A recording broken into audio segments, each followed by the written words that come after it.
guest today is Josh Thomas of Deniable. Josh, thanks for being here today. Of course. Thanks so much for having me.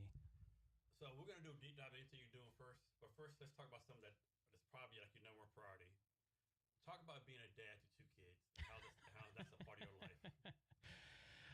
Let's see. The most important thing I would say is that all of my work as an entrepreneur has made me particularly well suited to being a father to two young kids. The being up at all hours of the night, being endlessly flexible, it prepares you in a way that I feel non-entrepreneurs. I'm shocked they're able to get through the day. You don't get to stick to a schedule in the world of dads. And how old are your kids? I have a son that's 2, and I have a daughter who is just about to turn 4 in a few weeks. So they don't really see everything you're doing right now, do they? They really don't. They don't see all that stuff. Well, I'd love to say that that's true, but the cool advantage of being an entrepreneur and being a serial entrepreneur is there's a good, fair bit of travel involved. And I like to prepare my kids for a life of world travel earlier on. So actually, even just a few weeks ago, we had a family trip to Uzbekistan. So even my very young kids have now seen what it's like to grow up in other countries and, be whisked around the more interesting corners of Uzbekistan and old Russian Lada cars, no car seats, no seat belts, just hang on to dad. I think people forget how important it is to expose your kids to travel at a young age. I'm glad you're doing that. I think so. And still to this day, my kids have been telling me how much they miss the land where Aladdin lives. And they call it Bekistan. So they keep saying, I want to go back to Bekistan. I want to go and find Aladdin. So how does one get there? I mean, obviously on a plane, but it's like, is a visa hard to get? It's a pretty simple company to travel to, or? It's actually not too bad.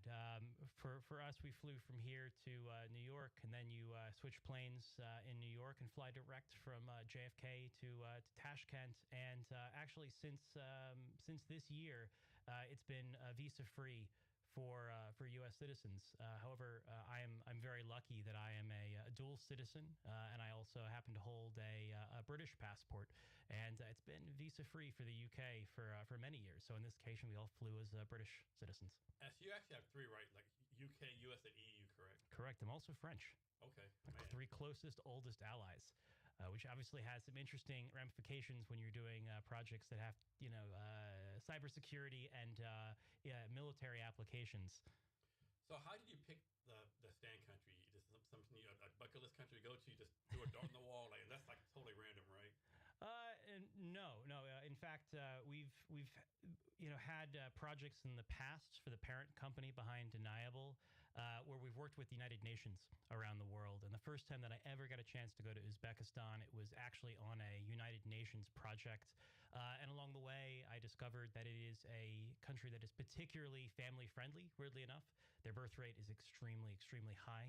So that means that there are children everywhere. You're not going to be embarrassed by kids that are crying in a restaurant. And then secondly, it's incredibly affordable and incredibly safe. So unlike what most people assumed when I said I was going to Uzbekistan and they imagined worst case scenario Afghanistan to the south, I kept telling them why we went there. We wanted to go to a big city. Tashkent is 4 million people. Seattle is 1.5. Yeah. It's safe, incredibly safe. And it is affordable, and it is super child-friendly. So in terms of an aggressive out-there trip for adventurous dad with an adventurous wife and 2 adventurous kids, Uzbekistan is second to none. Yeah, I know. I think that's like 5 stand countries, right? Yes. I remember one time I was on YouTube, and I got to do a tour guide of one of the stand countries. And it was so beautiful to how the people were, the cheap food. Like, it's this man, I want to go here, right? I'm full of interesting factoids about the stands. I'm a total history nerd. The great game between the UK and Russia that was fought, across the stands is a particularly fascinating area for me. In fact, I think there's far more than 5. I probably could name all of them if asked. But the area is still influenced by any country that's colonized is going to be influenced by those countries. But those countries are so dramatically influenced to this day by the influence of the British Empire and the Russian Empire. Yeah, and I know they were part of the Soviet Union for a while, right? And now they're not part. Does that still have like a big influence on them? Yes, massively so. And I would love to say that it's changing. It is, but it's in certain areas it's getting more, in certain areas it's getting less.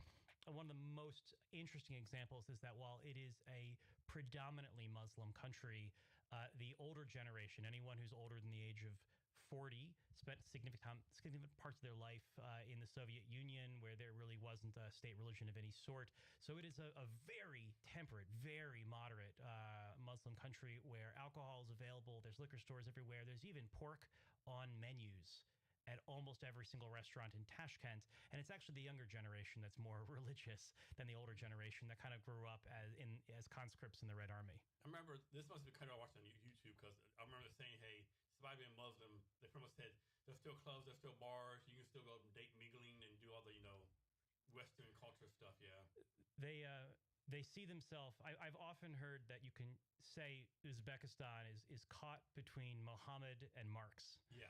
And they don't really know which side. And I've heard many stories about this over the years. One is that they see themselves very much in juxtaposition to Afghanistan to the south. That's what's wrong. That's what happens when you get overtly religious. So for a while, they were almost militantly anti-religious.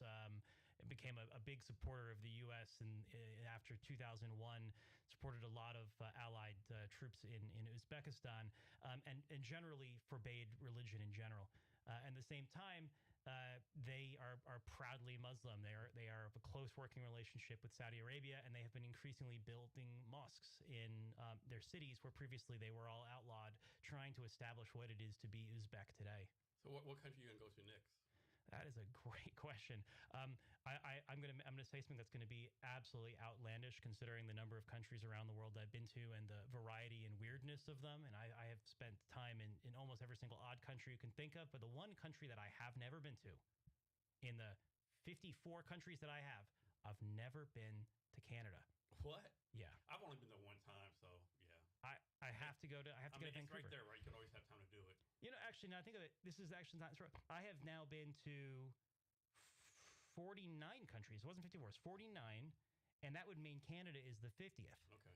It was supposed to be Kazakhstan while we were in Uzbekistan. Yeah. We went to the airport. We're going to fly to Almaty, and then the incoming airplane had bird strike, and it delayed the flight by 8 hours. Yeah. And that took Kazakhstan off the plate. So it's very likely that a little trip to Vancouver is going to be very, very soon, and that will be country 50 for me. Cool. So talk about this, right? And I'm sure you have the same experience for me. Like, I don't know how many countries I've been to, but a lot of countries in the army, traveling or whatever. I've yet to be a country where I'm like, man, these people fucking suck, right? It's always like, these people are great, they're courteous. Yes. Like, I've not been that country yet. I keep thinking that I'm going to find a country like that. I've been told by naysayers, ahead of time, this country is horrible. And the one that comes to mind is Egypt. Everyone ahead of time said, don't go to Egypt. And if you do go to Egypt, whatever you do not bring your wife.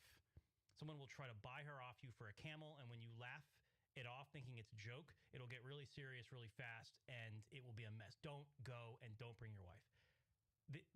I cannot state more how incorrect that was from my experiences going to Egypt. Egypt I've not ever had a bad experience there. Not once, not ever. To the point where I even named my son Cairo after the capital. It is such an incredibly delightful place full of delightful people, and I have found commonality between myself and people in every country I have been to. I have never found a country I disliked. That's one thing about the World Cup we just had here in Seattle. I mean, the World Cup proved how like all of us are the same, right? Like I'm heard you hear the stories like people from all over the countries fall in love with America, or like amazing like Ranch, Waffle House. Yes. Like it's just amazing how we all just got along. And it's crazy. All the Europeans like, man, our media lied to us. America is you're pretty nice, right? Mm-hmm. Yeah, it's just amazing how we all have all this stuff in common. We do, and I generally applaud people who try to find commonalities with other humans, with other people around the world. Having an opportunity to live abroad for as many years as I did, I had the realization that I hope is not too shocking or inflammatory, but there is as much difference between someone that lives in Boston and someone who lives in Dallas as there is between Boston and London. Oh, easily. And then that's just between people in between one country and people between two different countries. And the same can be said in terms of commonality. You can go anywhere on earth You can find commonality.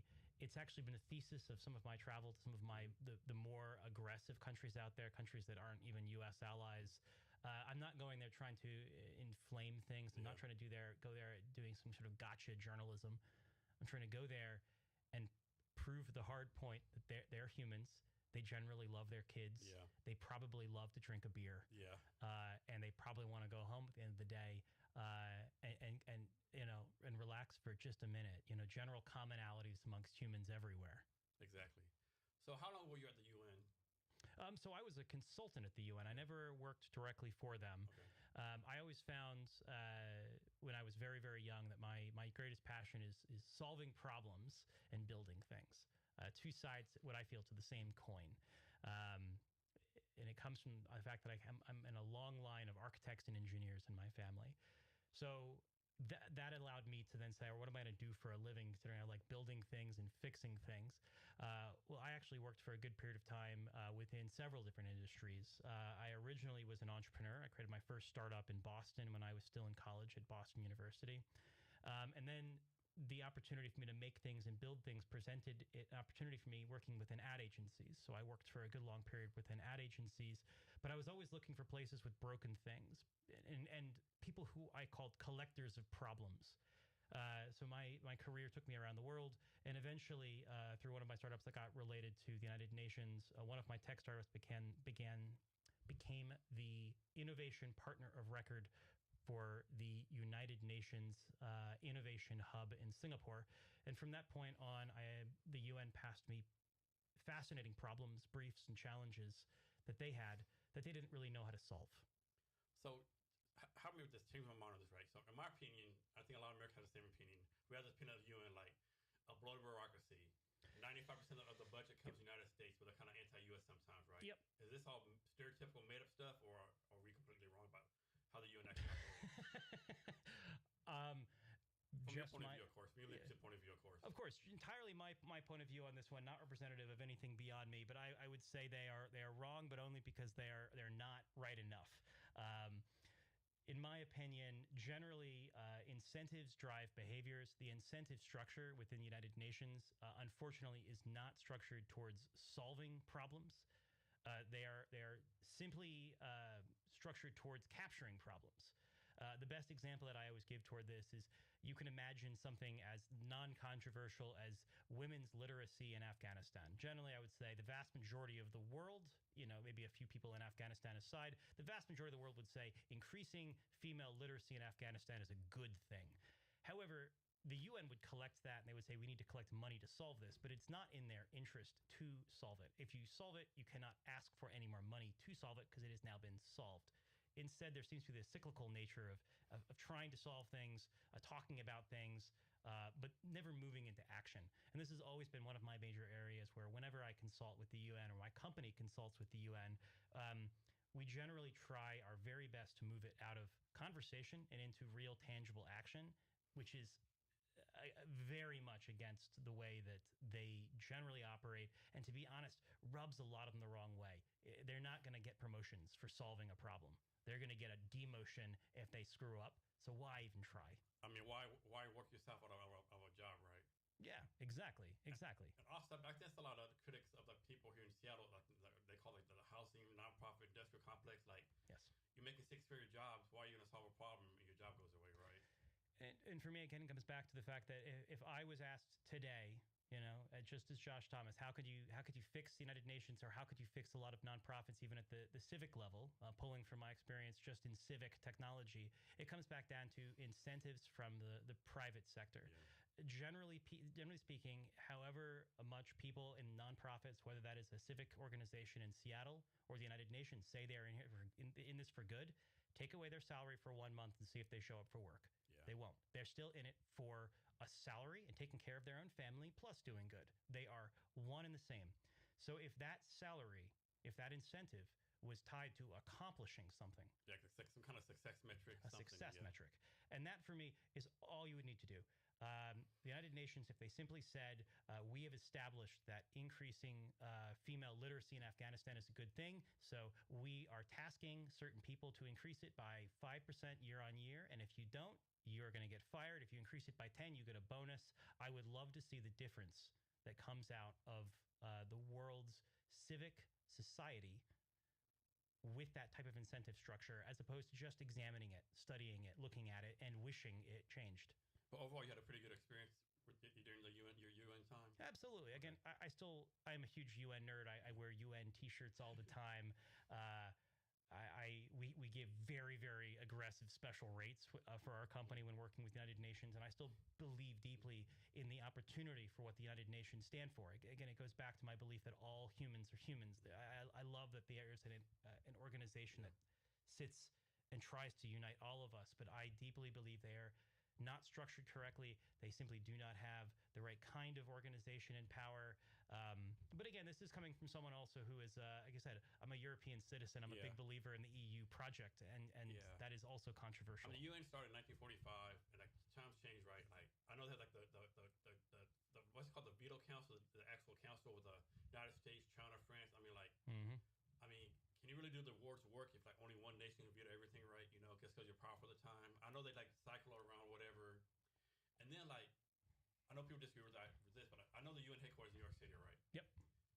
I'm pro-American, but is that really the best place for it, right? To like maybe cycle, maybe 1 year, like I know logistics you can't do, but maybe 1 year in New York City, 1 year in London, 1 year, I don't know, somewhere in South America, right? Well, the actual interesting thing that most people don't know is that the General Assembly is based in New York. That is not the headquarters for the United Nations. The United Nations is split between New York, Geneva, Nairobi, and Kenya actually is one of the UN headquarters. I thought it was all New York City. I did not know that. Yeah, it's an interesting point. Different departments of the United Nations have headquarters in different areas.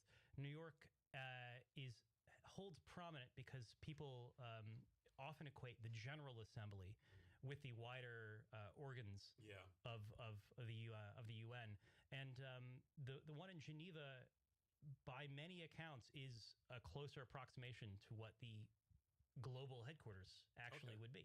Okay, did not know that. Okay, so people use the term builders and creators, right? Isn't that pretty much the same thing? Like if you're a builder or creator, like I know people say I'm a builder, but no, I'm a creator, but it's the same thing, right? I would, yeah. And for me, I often just try to put it all under the one umbrella of maker. It's a term that, again, I just equate to one of my big heroes in the world, which is Adam Savage.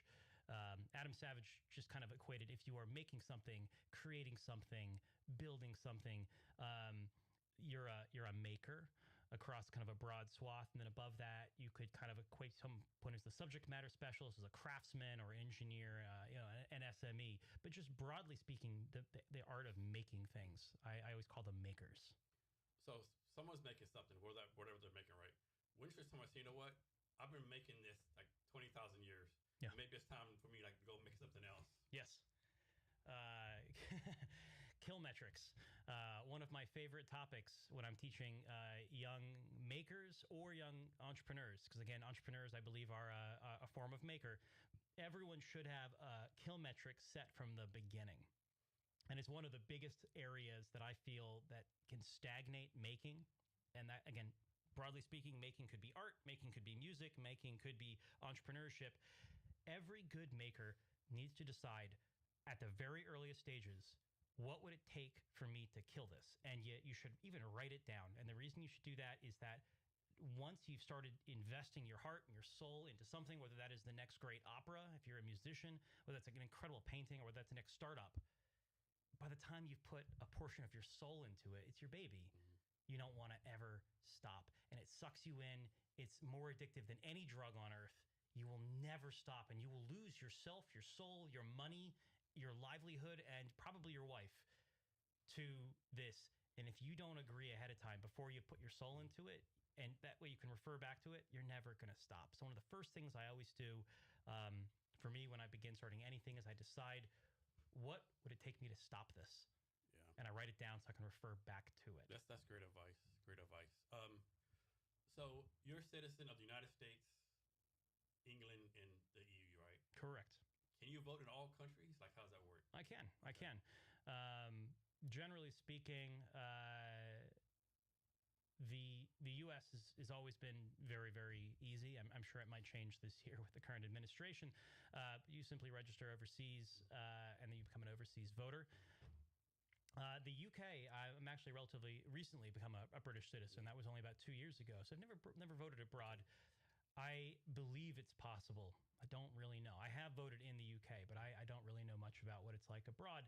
And then France is an interesting one. France, as opposed to the U.S. In the U.S., you register as a overseas citizen, but you're still voting for wherever your home Yeah. address is. So when I was living abroad, my home address was Maryland, and now I've transferred it to King County here in Seattle. But I was voting for that representative in Maryland. In France, they consider all overseas French citizens to be the citizens of a made-up French department. I think it's Department Okay. 16. That's interesting. It's a geographic region that has no space, but it only has citizens. Okay. And it has a representative in the General Assembly in France.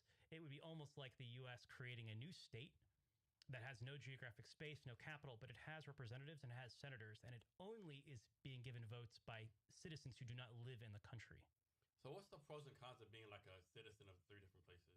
Oh, I mean, I deeply believe the only reason I've had the opportunity to live around the world is because of those multiple citizenships. In fact, even becoming a British citizen was unlocked because of my French nationality. I was able to move to the UK shortly after the Brexit vote, when they announced that we were leaving, but they hadn't actually left yet. There was a window of time when European citizens could still go and establish themselves in the UK. And it allows me to live in places without requiring visas. It gives me and my family incredible flexibility. And then my children, if they want to go to school in France at the Sorbonne, it'll be $0. They'll be citizens. If my children want to go to school in the UK, they'll have citizens rates. It opens up massive doors.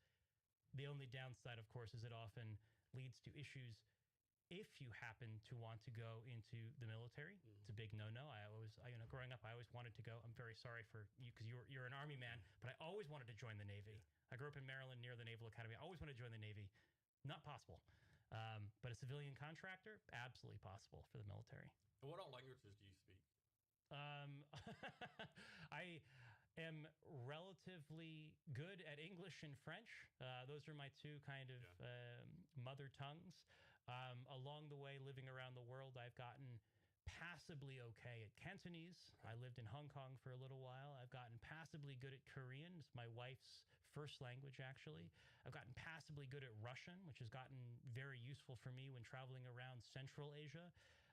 And I am slowly learning Spanish, although I constantly am confusing Spanish and French.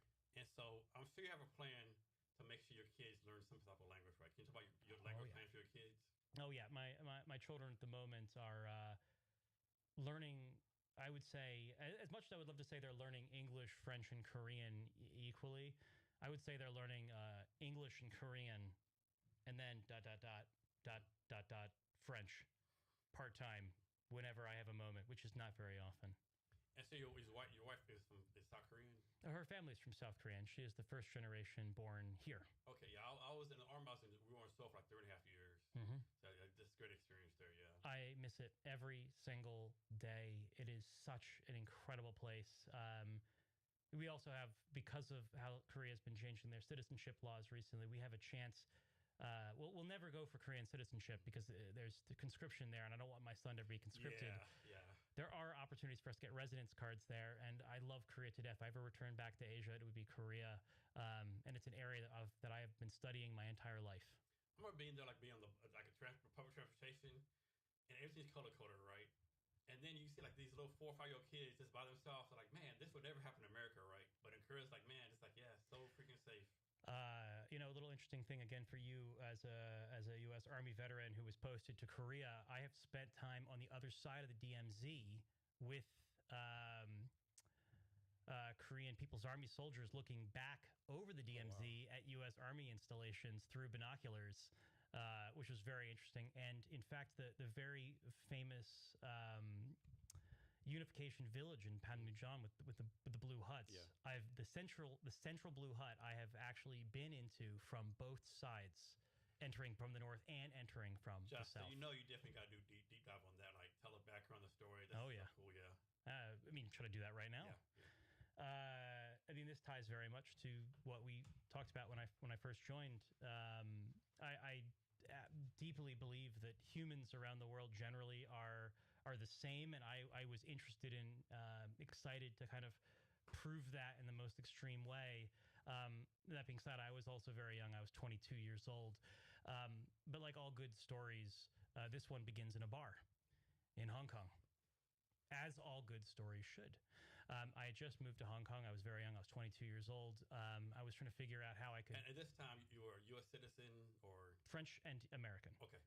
And that is also important for the story. Yeah. Just to jump ahead, I traveled to North Korea on a French passport, not an American one. Because the question is like, did the American government say, "What the fuck you doing over here, Josh? You're blah blah blah." You would think, and I'm sure today they do ban American citizens. And from my understanding, North Korea today does actually check for this scenario where you have a dual citizenship scenario.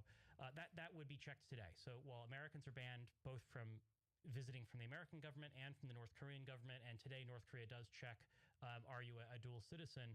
At the time, I was not hiding the fact that I was a dual citizen. I simply was traveling on the French passport because of the fact that there are friendly EU embassies, for instance, Romania, that are still in Pyongyang. So if I needed to go and I needed consular assistance, I could, as an EU citizen, go and visit the Romanian embassy, no problem.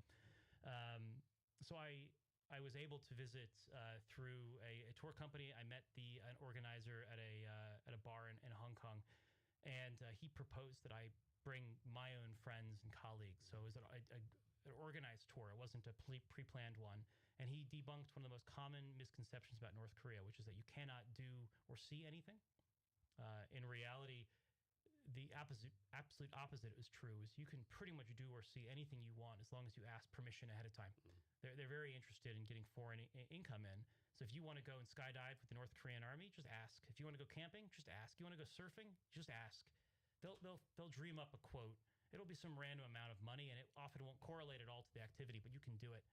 So I decided to think about what is an itinerary that would show commonality between Americans, Europeans, and North Koreans, not divisiveness. And going back to what I said when we began this conversation, what is one thing that the vast majority of people unify around? I would say it's beer. Yeah. I went in, ended up spending 9 days with about 7 other friends of mine. We certainly visited all the normal spots. But we also visited every single brewery in North Korea. And at the time, I was trying to prove or disprove a thesis that got written about quite a bit when I got out by Wired Magazine, CNN, and Condé Nast, which was North Korea has incredible beer. Why? If they have no food, how can they make great beer? And it ultimately was boiled down to the fact that North Korea, like South Korea, likes drinking quite a bit. That's a unifying factor amongst Koreans. Soju is going to be far too complicated to make. It's made with white rice. Beer is cheaper. It's easier. It's affordable. It's a common drink. They also don't make lagers. They make ales because it's easier to make that without refrigeration. And they have breweries everywhere because of the embargo. There's not a lot of asphalt for the tarmac. It's a country of potholes. So you brew everywhere. So it's a country of homebrewers, effectively. And that was the summary that I came about. And coming full circle back to being on a podcast, the first podcast effectively I ever was on was Voice of America in Seoul that interviewed me when I landed to talk about North Korean beer. And I was in the same scenario speaking into a microphone to Voice of America about how great North Korean beer was. And then they broadcast it lovingly, illegally over North Korea, complimenting them about how great their beer was. And what year was this? This was 2012. So when you was in North Korea, like, were the North Koreans like looking like kind of side, like, who's this white dude here? Like, what's what's going on here? Well, again, that's the interesting thing about North Korea. It is so massively staged, and it is such a police state, well beyond anything that you could imagine from 1984. So there's the obvious thing is you are generally separated away from the average people. Okay. My itinerary was designed to connect me with average people. You can't just go and drink the everyman's beverage of beer without meeting the everyman. Many of them are plants. They're very obvious. Yeah. We had a lot of guards with us at all time, but we're being so complimentary and we're not trying to do gotcha journalism that they do let their guard down. At a certain point, for instance, a great example of how we met real people was the minister of tourism for the country heard we were there, and he found out we were doing something complimentary about North Korea, how great the beer was in comparison to South Korean beer or Japanese beer or Chinese beer. It's great beer there. So ultimately, they asked us if we wanted to go and meet the brewers. This was off script. This was real people. This was not a plant. This was an actual woman who I'm sure was terrified. But we had a chance to speak with her through a translator and compliment her how great her beer was. It was a young woman who was the head brewer at that particular brewery. And this was a chance for us to see what life was like. And for them, they don't seem to have a lot of massive reactions for or against. It's their life is so controlled that if someone says you need to speak with this person, they're coming down to talk to you, good, bad, or otherwise, they give a very pre-canned, scripted answer. Like everyone has a personal PR campaign over there. Yeah, more or less. But I love to say, I believe that I left the DPRK with a much more realistic understanding of what it is, not sugarcoating at all the amount of propaganda, the amount of child soldiers that I saw, the amount of just horribleness and sadness that I saw, but also realizing they're real people. They do love their children. They do want the best for their children. They don't know what they don't know, right? They don't know what they don't know. And I hope that through some way, my visit imparted a positive view of what the outside world is. It's not horrible. They're good people too. You always hear like the North Koreans 3-4 inches shorter than everyone else. Yeah, so it's like very true. Yeah, you could just feel you could really see that. Well, again, within the realm of the people that we were able to interact with, I would say the vast majority of the people we interacted with, they were the 1% of the 1%. We had, in my group, for instance, as a small sample size, but a good example, with 8 people in total, we had 1 guard and 1 guide. The guard's always going to be ex-military. The guide is going to be connected to the party in some way. And you would never imagine the kind of people that you get. Neither of them spent much of their life in North Korea. Our guide, her father, from my understanding, was at the time the top general in the Panmunjom region, which effectively meant he was the frontline general for the DPRK. I can imagine he was pretty important. She spent most of her life in Switzerland. She had an American accent and credit cards and multiple Gucci bags and a lot of cars. Our guard, he was 6'4". Oh, wow. He did not grow up in the DPRK. He spent most of his time growing up in Syria and Lebanon. Okay. I had to piece together what his father did by asking cryptic questions and figuring it out. But at the end, I was able to have a strong theory. His father was in the DPRK Air Force. And during the 7 Days War with Israel, Syria and Lebanon were rumored to have pilots from the DPRK that were training them. My assumption was that he grew up in Syria and Lebanon because his father was a DPRK pilot that was posted there. I think now the rumor is like the North Koreans are actually fighting for the Russian and Ukrainian war or something like that. That's what supposedly. That's what we've been hearing about. And again, it's truly tragic what you see from that part of the world and what they're kind of forced and impressed into. And it's deeply tragic. Yeah. So me and my family were in Seoul, Korea from 2005 to 2008, like 3.5 years, right? And back then was when they were doing all the nuclear tests in North Korea, right? And so they do nuclear tests, all the family, oh, what's going on? Are you alive? Like, no. And the thing was, like, the North Koreans, like, sending missile attacks, and, like, it was, like, normal stuff, right? Like, no one really paid attention, right? Back and forth, right? So I'm trying to ask the question, right? Why do you think, like, North Korea hasn't invaded South Korea? How come South Korea hasn't invaded North Korea? Like, and I'll give you your answer, I'll give you my philosophy. Well, from my understanding, just based off of my interpretation of history and spending some time in both places, the status quo seems to be good for business for both. I know, obviously, South Korea has zero interest in taking on the incredibly repressed, poorly educated, and very expensive task of reunifying with the North. So I think that's incredibly just off the table in any way, shape, or form. But I think the DPRK has a good thing going on right now. The effort to do any sort of thing to rock the boat would be bad for business and bad for the ruling elite there. I think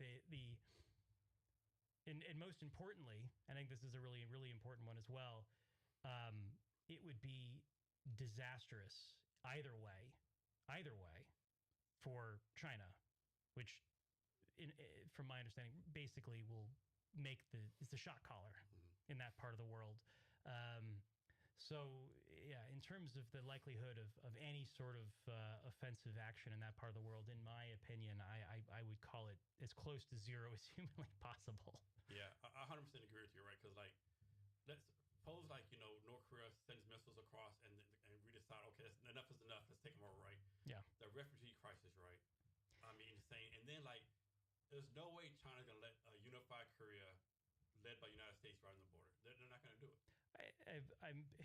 I'm a big believer that if there ever was any sort of change to the status quo on the Korean Peninsula, it would not result in a unified North and South. It would simply be a regime change in the North to create a more pro-China government. Yeah. And that would be only if suddenly the risk.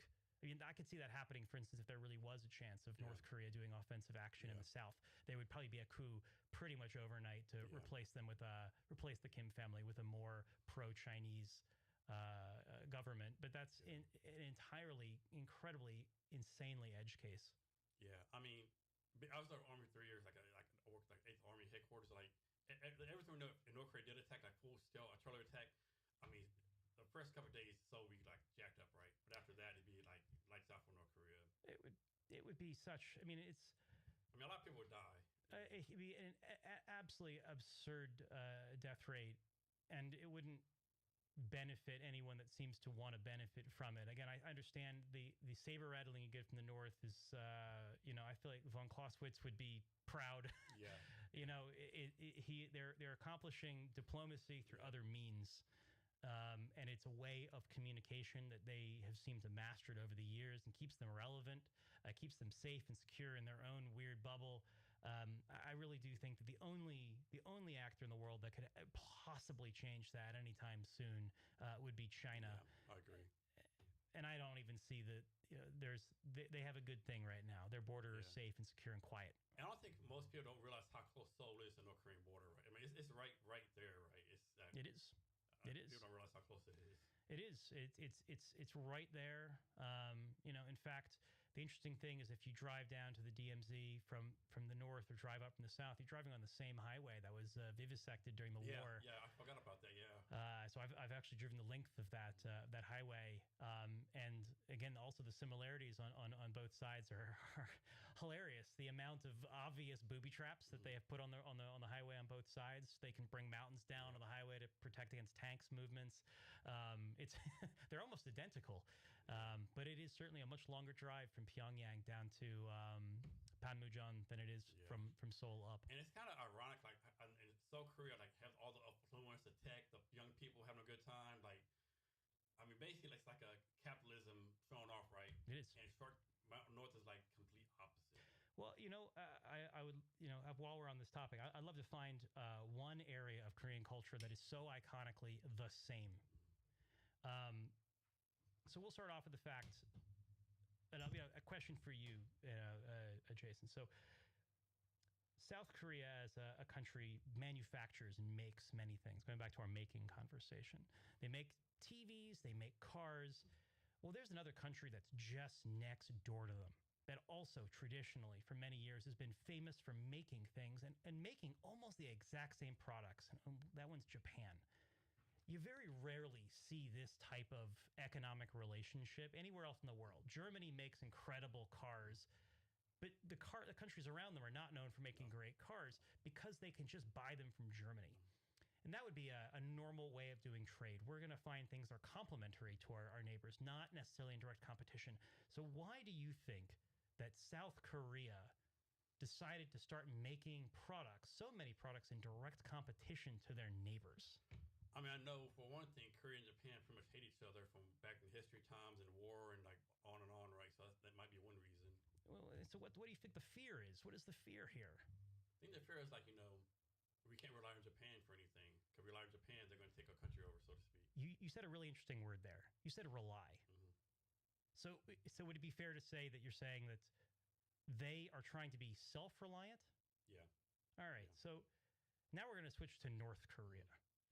Most people would say North Korea is run by a communist or a socialist ideology. That was true officially in the 50s or late 40s, 50s and 60s, they did say we're communist. But right around the time that Stalin died, and there was a rift between the Soviet Union and China, and North Korea was stuck in it, they switched their official terminology. They now call themselves a Juche country.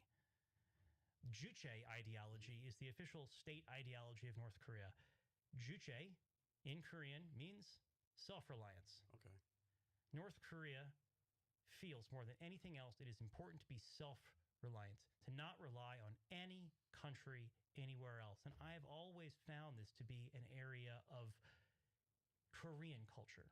Not North Korean, not South Korean, just Korean culture. South Korea is famously self-reliant. North Korea is famously self-reliant. It is a country that has been occupied, conquered, and colonized throughout its entire history, and its result, the concept of Han, the hurt that Koreans, all Koreans feel, can be solved through self-reliance. Yeah, I don't think people realize how advanced they are over there, right? Because we went to 2005, right, and we go to Seoul the first time, and we see this big screen TV on the top of skyscrapers, right? We go to like an apartment, and it's like code. We're like, and like the data storage for games is like terabytes, this craziness. Right. Like, man, like how far behind is America and everything, right? That's absolutely right. That's absolutely right. Again, this is one where most people just don't realize what the reality of the world is until you go out Internet, like in it. super fast. It is. It is. Most people could not fathom. I mean, again, a good example is most people think that the U.S. has a 5G network. The U.S. does not actually have an actual true 5G network. Outside of a few select areas and test areas, we have a high-speed 4G network. And because of our laws around advertising, we're allowed to call it 5G. But it's not actually a 5G network. Again, as a person who runs a company building operating systems for phones, you have to learn how to work within this, because you would think you'd be building this where it flags, certain things to work on 5G. Actually, you're working on a high-speed 4G network. Okay. You go to places like Korea, you see an actual 5G network, an actual speed. And again, it comes back. Most people who don't travel or live abroad or don't get out of their office or don't get out of a lab have a hard time comprehending the way things are. They imagine how they imagine things. They're like, there's no way. There's no way other country can be better than us. There's no way that country There's no can way be that better. they have 5G. That's impossible. Yeah, we must have the fastest, best of everything in this country. No, we don't. And again, even to loop back to what I do for a living as an entrepreneur, is the richest vein for the kind of projects and problems we work on. Is many people who do not actually go out and see the reality. They imagine what it could be, what it should be, what they imagine it is. And one of the funniest ones that we have always interacted with is another one of my interesting trips around the world. At one point was actually a trip to Colombia, and this was for another United Nations project. On this, we were asked to go out to some pretty rural areas where it was pretty brutal. And the United Nations and the Colombian government asked us to put all kinds of security on our phones. So all kinds of security on our devices, all kinds of security on everything we had. And it was all trying to protect it against people who were trying to break in. We would drive 10 minutes and someone would ask us to unlock the devices, and they would have a rifle in their arms. And I got to tell you, I would unlock all of our content very, very quickly, and anyone who wanted to inspect it could inspect it. And the entire time I kept sitting there going, the amount of times these guys who were sitting up in New York in labs, who have never traveled abroad, who have never seen anything, who have never been to places like the DMZ, who have no idea what it's actually like, don't think about these things. They're just assuming that the people who are trying to break into your world are all cybersecurity experts. So this is a good caveat or good switch. So you did a post recently on LinkedIn where you said basically the same thing. You go to the airport and they say unlock your phone. What do you do, right? Of course. Can you talk about that? Well, I gotta begin with, I'm a big believer that you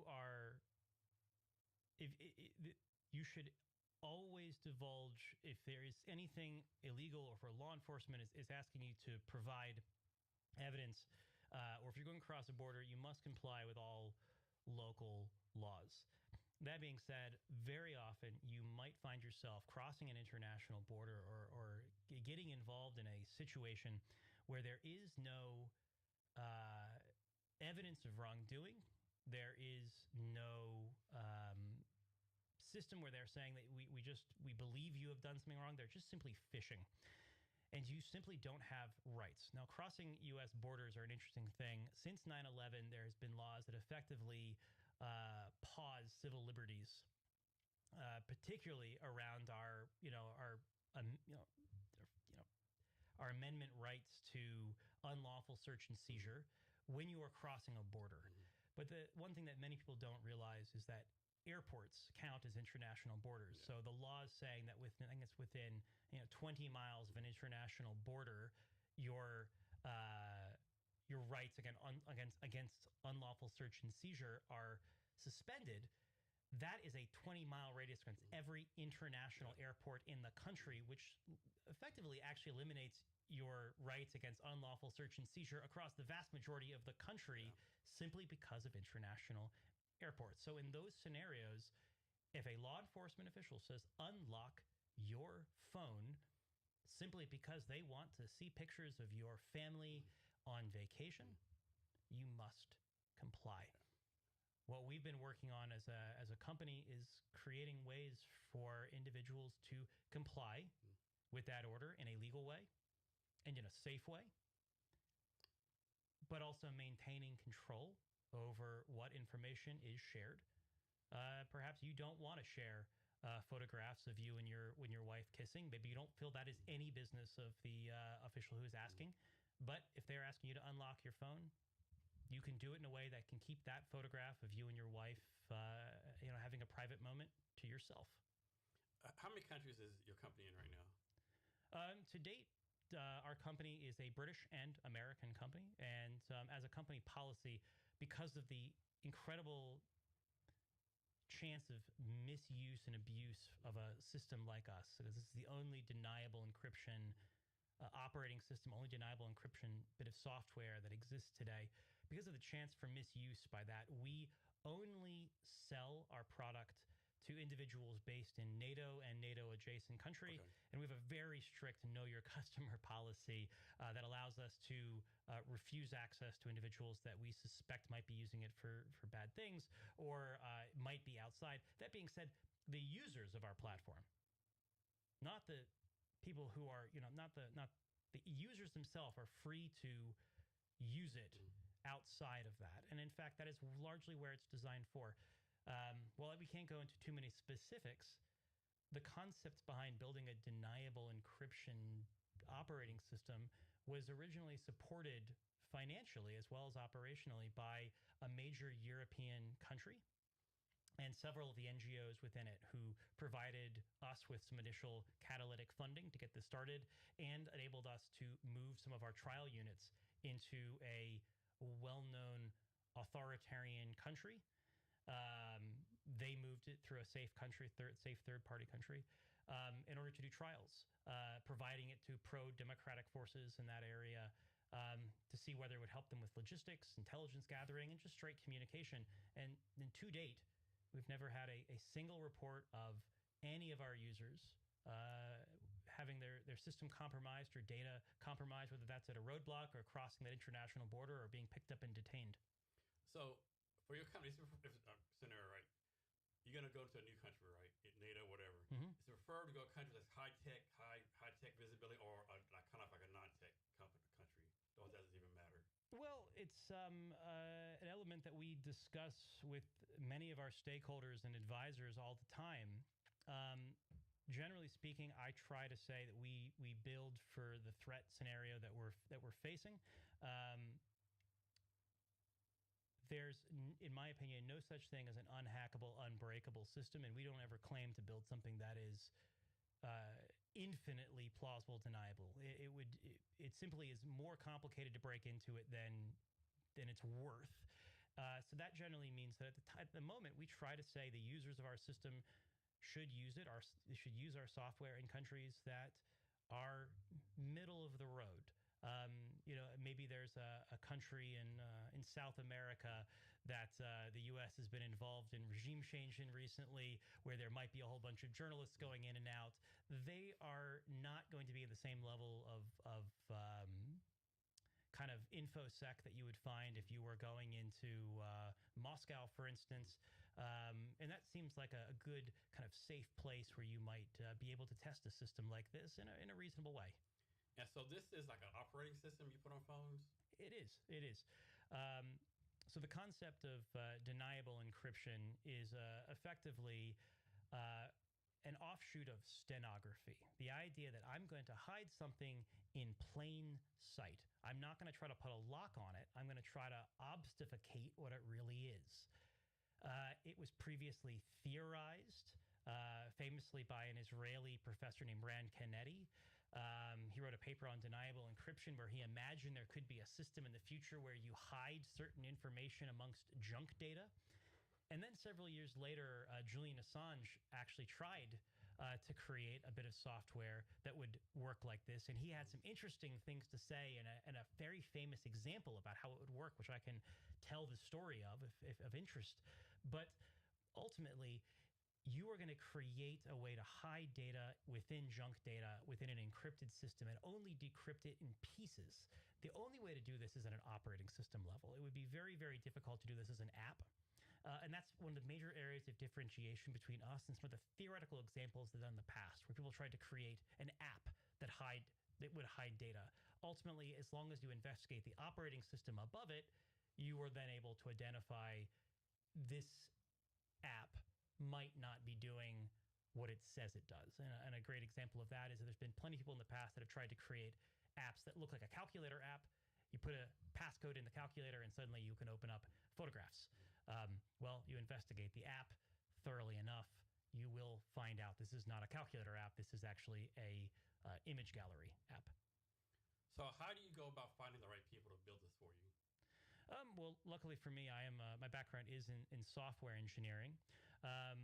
And I created a company called Karakoram several years ago. And that's the entity that's been working with the United Nations. So for many years, and that is the answer, by the way, is working with the United Nations. So establishing good precedent, knowing that I'm working with good people.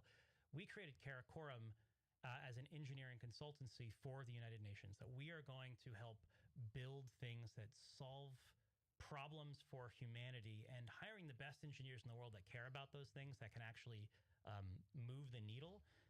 Working with those same engineers on our own venture spinouts means that I'm working with trusted individuals that I've worked with for dozens of years now, primarily based out of the UK, where the vast majority of our team is. So I'm guessing you're not hiring no one off of ZipRecruiter or Indeed to work for you, right? No. We have to go through some pretty stringent background checks in order to introduce this platform to anyone new. And that's an area that is always difficult for us. It's hard for us to expand the team, and it's hard for us. Can it be from any nation as long as they pass the security background check? That's an interesting challenge that we haven't had to overcome yet. I would love to say that we would only want to hire from, again, NATO and NATO adjacent. Okay. We have eyes towards hiring in Ukraine. And NATO, that means like EU countries? Ukraine. Switzerland's not NATO, right? But they're EU, right? We love to say NATO and NATO adjacent, okay, because for a platform like this, hiring Ukrainian engineers would obviously be the slam dunk of slam dunks. Mm-hmm. They don't just think they know the problem. They know the problem. Yeah. The example that we give all the time is, right now, if you were trying to report on Russian troop movements in an occupied area of Ukraine, you're going to generally use off-the-shelf phones, and you're going to just hope to God that you don't get stopped in a roadblock. But there is a roadblock every 10 miles. Yeah. So good luck with that. Using deniable encryption, that allows a user to pull into a roadblock, safely unlock the system, and again, the game theory from there only begins. You're able to go through that roadblock safely, unlock your system, show it to people, and then even in the future, if word gets out there is a system like this, that's the fun thing about deniable encryption. And this is also what Julian Assange spoke about when he first postulated the idea of a deniable encryption system like this. he always loved to say the nuclear launch codes could be held in the last 2 bits of the decrypted system. How far down the rabbit hole does it go? So in the future, you could actually have a system where you're decrypting the main system, decrypting a false secondary, a false third, a false fourth, a false fifth. How many layers does this go? There is no way to prove it. So the tech behind your platform, is it hard and complicated, or is it actually kind of simple? It's incredibly complicated, but incredibly easy to use. One of our mandates from our original partners in Europe was that individuals had to be able to pick this up with no formal training and start using it. And the use of the system is exactly how you would imagine. You can take a phone that looks like a normal, everyday Android phone, and you can unlock it using biometrics. You can unlock it using a passcode, and it will be an off-the-shelf Android phone. There is no way to prove that you have not complied with the order. However, a secondary password will open an entirely different environment. A third password will destroy that environment while opening the main one, but that again is just the default settings. Who's to say that we haven't built in a system where you could put in a third password, a fourth, a fifth, a sixth, even meaning that the secondary environment, if I open it, that itself could be a false space. So let's suppose someone they're basically average American 9 to 5 job, they work at like some kind of marketing company or whatever. Is this overkill for them, or can it be used for everyday citizens across the world? Well, look, I love to say that it's really up to each individual user. We have many different stakeholders that find this useful. So there's the obvious ones. There's the journalists out there who really need to find information. There's the military logistics situation where if you're working in a compromised environment, working across civilian and military space, having something like this would allow one of your civilian partners or even a military operator who's not carrying a rifle to operate significantly safer and keep your logistics operation. It obviously has applications in intelligence, but on the civilian side, we see an increasing number of people who simply say, look, it's either legally I can't open my phone. And a good example that would be doctors and medical individuals who cannot share PPI. Yeah. We've gotten reports increasingly from major medical systems across the U.S. whose doctors and senior executives are no longer allowed to carry phones when they're traveling, even domestically, because they are so concerned about the threat of coerced inspection from law enforcement. So the solution is just don't carry a phone. To crypto individuals, people who have large net worths, even a small fraction of that in warm storage in a phone opens you up to a wrench attack. Recently, one of the deputy mayors in Ukraine, his son was tortured to death in Paris for his crypto wallet. He had the option to either unlock his phone and hand over his crypto or die. He sadly chose the latter. Those are not great options. So whether you are a high net worth individual in Miami out for a night and worried about a wrench attack, or simply individuals saying it's none of your business, unless you have probable cause, unless you have a reason to have me unlock my phone, I prefer not to. Not because I've done anything wrong, not because I'm a bad person, because I have the right not to. So in this world, in 2026, which is different than 2000, which is different than 1995, in this world, those individuals are no longer protected by simply, I would prefer not to. Come back with a warrant. Come back with a court order. For those individuals who simply say, it is not your business what is on my phone, deniable encryption is the only safeguard left that will allow that individual to comply with a legal order. Unlock your phone, but control what you are handing over. You are complying with the order, but only so far. Do you also make the phones also, or just only the software system? Just the software system.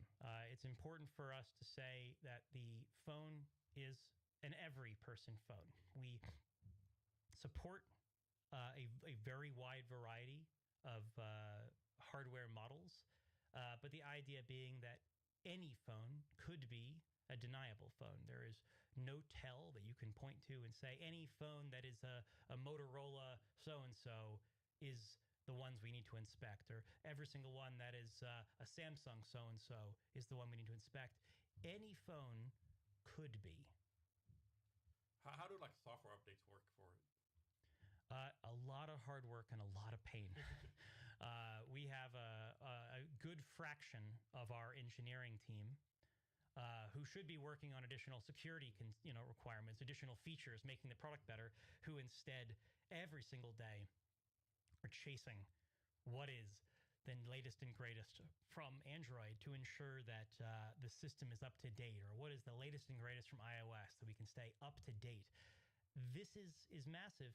That being said, there's also a counter argument that we've heard many times from our users of, well, by having the latest and greatest phone with the latest and greatest operating system, you're actually making yourself a target. It's better to not. If you're walking around, let's say, South Sudan, and you are trying to, record evidence of war crimes, if you had a top-of-the-line iOS device with the newest operating system on there, you're a target for other reasons. You're going to be robbed. It's better to just have, a phone that's maybe 8 years old, still has a 4K camera, but 8 years old, running a system that appears to be maybe a year or two out of date. It makes you incredibly unattractive. And that, to be honest, is a level of security through obfuscation that even deniable encryption can't even beat. This is the core of the way that we call them operators. We don't call them users. The operators who use deniable think about the world. Don't make yourself a target. Don't try to get robbed. If you do get robbed, if you do get held up, if people try to force you to unlock your phones, you can do it safely. The best thing you can do is don't be a target. So I think the term is like in the military, it's called like red team yourself, right? Yes. Like how do you red team your platform? How do you do all that kind of stuff? Well, I try to remember. I use a three-letter acronym a lot. SMEs. I am not an SME. My background is I'm not a veteran like you. I've not worked in the intelligence services. I'm not a journalist. I'm an engineer. And I love talking to SMEs and understanding their problems. So the way that we red team it largely is through working with our SMEs, through our partners and our advisors to get this into the field. And we do our version, like another acronym here, our version of what in the venture space is called CX validation. Consumer or customer experience validation. But again, in our case, it's operators. So maybe an OX validation would be a better term for what we do. How do they use it? And to date, the best way of red teaming this, the best thing we've ever had is that for a period of time, we had the global head of security for one of the largest US-based news broadcasters on earth trialing our system. And he fed back to me some of the best areas that he said, you're going to get yourself killed if you continue with that feature. And we promptly would remove them. So how much storage does it take up on a phone? Or is it like all in the cloud somewhere? Or well, I don't know.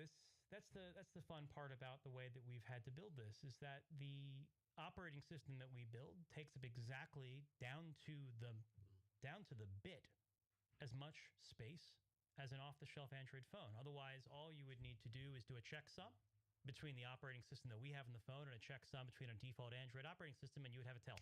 You could instantly say, this operating system is different. It's modified. So every part of it has to be visually the same and code-wise the same. But that's, again, going back to some of the interesting things about deniable encryption as a theory, or even the way that we decrypt systems of any sort. Whenever you encrypt a system and then decrypt the system, you're never going to decrypt 100% of the bits. You're always going to have junk space in the top. Now, that junk space could be junk space, or it could be something decrypted through a secondary key. So I mentioned earlier there was this fun story by Julian Assange where he illustrated deniable encryption pretty well, and that explains pretty easily how deniable encryption systems work and how it uses all the space. So let's imagine there is a man named Sam, and there's a goon squad. Now, Sam is an intelligence officer, and he carries a deniable encryption device on him. The goon squad captures him, and they pull out a wrench. They are threatening to break Sam's kneecap if he doesn't decrypt the system.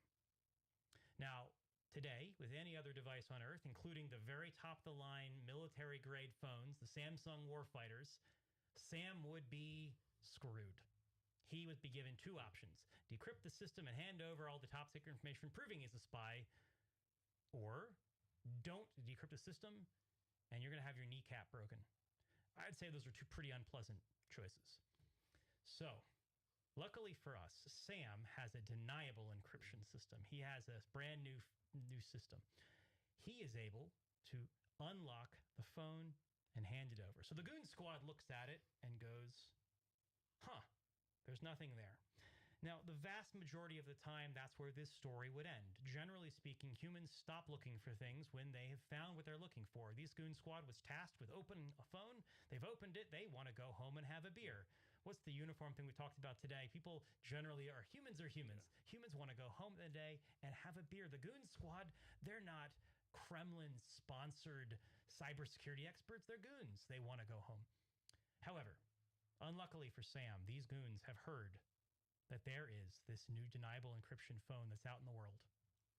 So they say, well, thank you, Sam, for unlocking your system, but we know that there is another layer to this. And Sam objects and goes, what are you talking about? There's no other layer. There's no other system here. And they threaten to break his kneecap again, at which point Sam goes, you got me. There is another layer here. And Sam takes the phone and he puts in a different password and he decrypts another chunk of the empty system. Now, remember I said before, there is no way to decrypt 100% of the empty space. So he has now decrypted the next 90% of the empty space. And they look at it and they find some mildly useful, mildly interesting things. It proves there was something there. But that's still not what they're looking for. And the goon squad says, Sam, unlock the next layer. And Sam goes, what are you talking about? I've unlocked the system. There is nothing else. And the goon squad says, wrench up in the air, unlock it or I'll break your kneecap. So Sam says, you got me. He asks for the phone, he puts a third password in, and he unlocks 90% of the remaining empty space. At which point, a really interesting thing happens for both the captors, Sam, and the goon squad. They both come to the same realization at the same time. Sam realizes that there is no way for him to prove to the goon squad that he has divulged the last encryption key. There's no way to prove that. He could keep divulging encryption keys, assuming that each one unlocks 90% of the remaining space, getting smaller and smaller and smaller. But as Julian Assange said, the nuclear launch keys could be in the last 1 bit, which you could also subdivide. The goon squad equally realizes something equally interesting. Coercion is not going to get them there. There is no way for them to prove that they have forced Sam to divulge the final key. Coercion is not going to solve this problem. Ultimately, in game theory, this results in them stopping the experience. There's no way to know what happens to Sam at this point or to the goon squad at this point, but pure coercion, the threatened, I will break your kneecap if you do not give me the decryption key, is now off the table. And this is what led to the original concepting behind early stage tools in deniable encryption, such as Veracrypt or Rubber Hose, which is what Julian Assange created. But none of them left the lab. None of them went into the world. None of them went into authoritarian countries. None of them can prove that deniable encryption is more than a theory. It works. We were the first ones that said this is the way that you can keep people safe against the most common form of data loss in the world. So when Sam divulges the next data, whatever, what is this data? Is this made up data, or how does he know this data is going to be whether people want to see it or don't want to see? That's a great. So this is going all the way back to the kind of psychological warfare and operations that the Allies did during World War II. So one of my favorite stories in military history was the story of the fake army that they created on the British coast and the leaked intelligence to the Nazis. I remember that story. I remember that. Yeah. I remember that. Yeah. We're going to be invading at the closest point between England and France, the most obvious point. We're going to blow up gigantic inflatable tanks there. We're going to make it very obvious, with the idea being that, generally speaking, the Allies felt the Nazis would stop looking for intelligence once they found intelligence. So the best thing we can do is not hide our intelligence, it's to show them false intelligence. This is not a theory. This was proven to be the single biggest thing that turned D-Day for the Allies. The Nazis' armies were further north than where the landing site was. So how can we apply that to modern day, to a phone? Well, I said before, people generally stop looking when they find things. And this comes down to also your question earlier about red teams, the subject matter experts, those SMEs. That great SME that we worked with, that head of global security, he did something that I have now been using to advise all of our users to do. On the main environment, the public environment, the place that you can unlock, quote unquote, safely, he would put something that he felt looked compromising. So with partnership with his wife, with his partner, he made an entire fabricated story that made it look like he was cheating on her. And he put it in an email at the top of the publicly accessible Gmail in that site. He would then go in as a high-profile individual. He works as the global head of security for this global news organization. He is not an unknown intelligence officer. Everyone knows who he is when he enters the country. He gets searched every time. They would ask him to unlock his phone. He would unlock it. They would instantly go to his Gmail app, and they would read the top email. And they would find what looked like the juiciest, most compromising, most influential bit of intelligence they possibly could. They found the modern day example of the photographs of the inflatable tanks sitting there right across the... Okay. And that point, what we heard back was nothing short of a miracle. Normally, when he would walk around a country, he would almost always have people following him. He was then able to walk into the country and no one followed him because they already had the juiciest bit of intelligence they could. And they truly felt that what they had captured from him, they could leverage from him in the future. But obviously, it was done in conjunction with his partner, with his spouse, and with their permission. There was nothing compromising about it. He was given true operational autonomy by using psychological warfare and deniable encryption as opposed to trying to bunker down. Are there any concerns about nefarious people using this for nefarious reasons, like drug dealers? Absolutely. Or whatever the case may be, mob dealers or whatever the case may be? Absolutely. To be honest, I spend all of my day, every day, talking with people about what are the attack vectors, what are the risks, what are the concerns. And I have a level of disdain from people when they talk about, well, what if people prove that it's a real phone? Or what if they dive into it and they hack into it? That's not the real risk. What you're talking about is the real risk, is that would destroy the trust in the product. For us, we go to extreme measures. I'm pretty sure the last thing you need is the head of the Mexican cartel say, hey, I use Deniable. You know? Exactly. And that is why we had to pretty early on kind of decide where we're going to operate.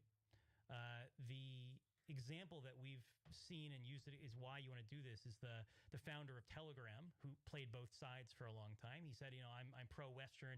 Yes, I may have been a Russian citizen once, but I live in Dubai now and I sell to Americans. But his private plane was constantly flying to St. Petersburg. He played both sides. It didn't go well for him. We picked a side. We picked a side on day one. This is for NATO and NATO adjacent countries. We have partners, SMEs, and liaisons constantly with NATO and allied intelligence. We have relationships in that space. We do our best to say this is a tool that if partners in that space felt uncomfortable about how we were selling or what we were selling, that wouldn't be a question of should we pull back. We pull back. And I personally am able, as the founder of the company, to go into our our admin tools and pull access for anyone that I even subjectively am worried about. Do you have a reseller program? No, Okay. no.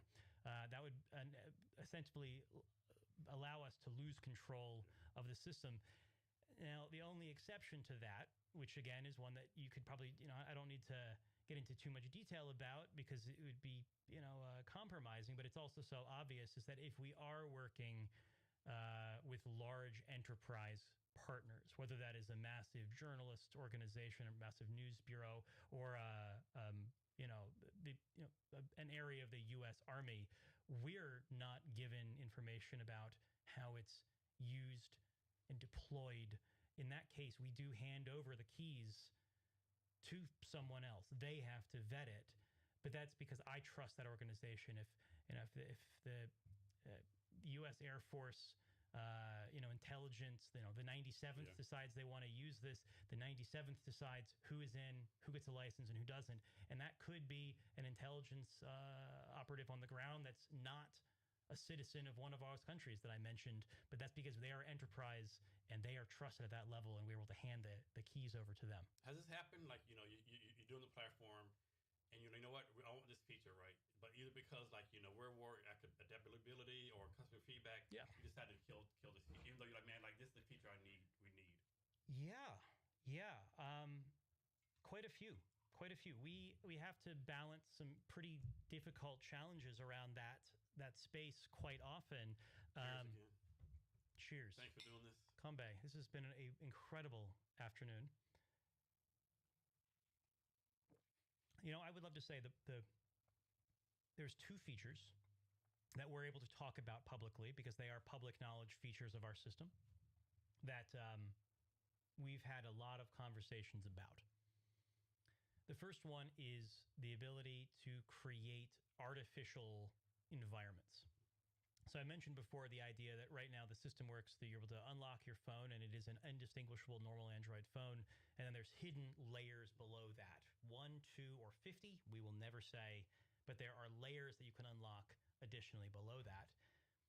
The question was, well, could I just press a button and use AI to populate the public environment? So when I'm asked to unlock my phone, there's already Angry Birds there. There's already McDonald's app out. There's also photographs there. And when we first heard this, I'm an engineer, not an SME. I went, that's great. That'll save you time. That's a feature that seems very useful. And that's when former, U.S. and British intelligence officers got a hold of it and started working with us and went, that will get you killed.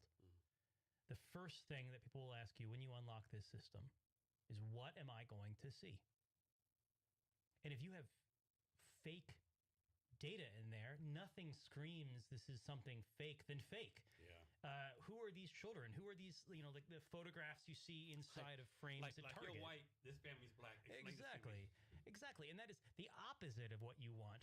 In fact, I love to say one of my favorite things is when operators start using this phone, put McDonald's on there and order McDonald's through it. They should see orders. It should be used and broken in. It should be you. They should be able to pick a pattern up of what your McDonald's habits are. You should have podcasts that you've listened to half of it. You should have video games you played the first level of. That is not artificial. It's real, but it takes time. And that is the level of kind of statecraft and tradecraft that true operators bring to the table. So we were asked to remove that. That would be a good example, again, of a feature we wanted to put in, we thought would be fantastic, but ultimately that's just not going to be a good idea. So let's go back to, I'm going to say this wrong, the Karakoram company you do. Karakoram. Can you talk about that real fast? Of course. Because you're on Karakoram and Deniable, right? Yes. And Deniable came out of Karakoram. Karakoram, yeah. So, okay, I'll first start off with the name because it's always a question for a lot of people. Karakoram. Karakoram is a small mountain range that branches off the Himalayas. It's like the small Himalayas, and everyone has heard of it, even if you haven't realized you've heard of it, because everyone knows the second tallest mountain on Earth, K2. K2. The K in that is Karakoram. It's the second mountain in the Karakoram range. And it spans across parts of Pakistan and India. And the interesting thing about the Karakoram mountain range that connects to our company and our name is the Karakoram range contains the largest number of unclimbed or possibly unclimbable mountains left on Earth. The most technically difficult mountains on Earth are in the Karakoram range. When we were trying to define ourselves as a company, we felt this was an apt metaphor for the kind of challenge we look for. So Karakoram is an engineering and product consultancy that loves to take on impossible challenges and not just theorize about them, but actually tackle them. We use a mountain climbing metaphor constantly with our branding. Either we will build things ourselves, so we summit these impossible mountains. It seems like an apt metaphor for being an entrepreneur. The other side of what Karakoram does is a consultancy. We guide. So we work with some of the largest organizations on Earth to try to teach them how to summit impossible mountains on the kind of shoestring budgets that mountaineers do, and in the safest way possible. So in this way, we work with the United Nations. We work with some of the largest universities in the country, some of the most innovative universities in the countries. We work with venture studios, and we teach all of them how to build, again, like an entrepreneur, how to summit these impossible mountains. So that's the two sides. So Karakoram does product consulting, venture consulting, and service consulting. And then with a portion of the profit that we make, we put it into a venture fund. And then to date, we have spun out 3 different startups. And we generally do not invite outside capital until we've reached our seed round. And at that point, we'll transfer the IP out of Karakoram and into a new holding company. In this case, it will become, we move the property that was created within Karakoram over to Deniable. So from your experience, like, is entrepreneurship regardless of like location? Like, entrepreneur in Seattle is the same as the one in London, or like, what's your take on that? That's a great question. That's a question that I weirdly enough have a strong opinion on, but no one has ever asked me about before. Yes and no. I believe entrepreneurship at its core is the same everywhere on Earth because it simply is the age-old human trait of wanting to find a problem and exploit it with an unfair advantage, solving a pain. And that has been true since the earliest days that we moved away from a feudal system. Again, without going into a total history nerd thing, the idea of the early British trade system, creating the idea of a free citizen of a city as opposed to a serf and nobility as a way to pay taxes. I believe the earliest kinds of entrepreneurs probably were trade guilds. The butchers, the bakers, and the candlestick makers that came out of the UK when you started having the first free citizens of a city. Again, non sequitur on non sequitur, I actually am a freeman of the city of London, which I always found to be fascinating, and I'm a freeman of the Worshipful Guild of Entrepreneurs in the UK. Again, a weird story there, but the idea of that being a system that was created to create systems, I think is universal. People have always seen there's a problem out there, and I think I have a unique insight on how I want to solve it, and I want to create it. And you see that within whether it's the incredible hustle society you find in Nigeria, the British system, which is much more who you know, which is an unfair advantage in its own way, or this American, I'm going to move fast and break things form of entrepreneurship. They're all entrepreneurship. What changes, though, is the cultural expectations. And if I'm teaching people how to be an entrepreneur, that does absolutely 100% of the time change.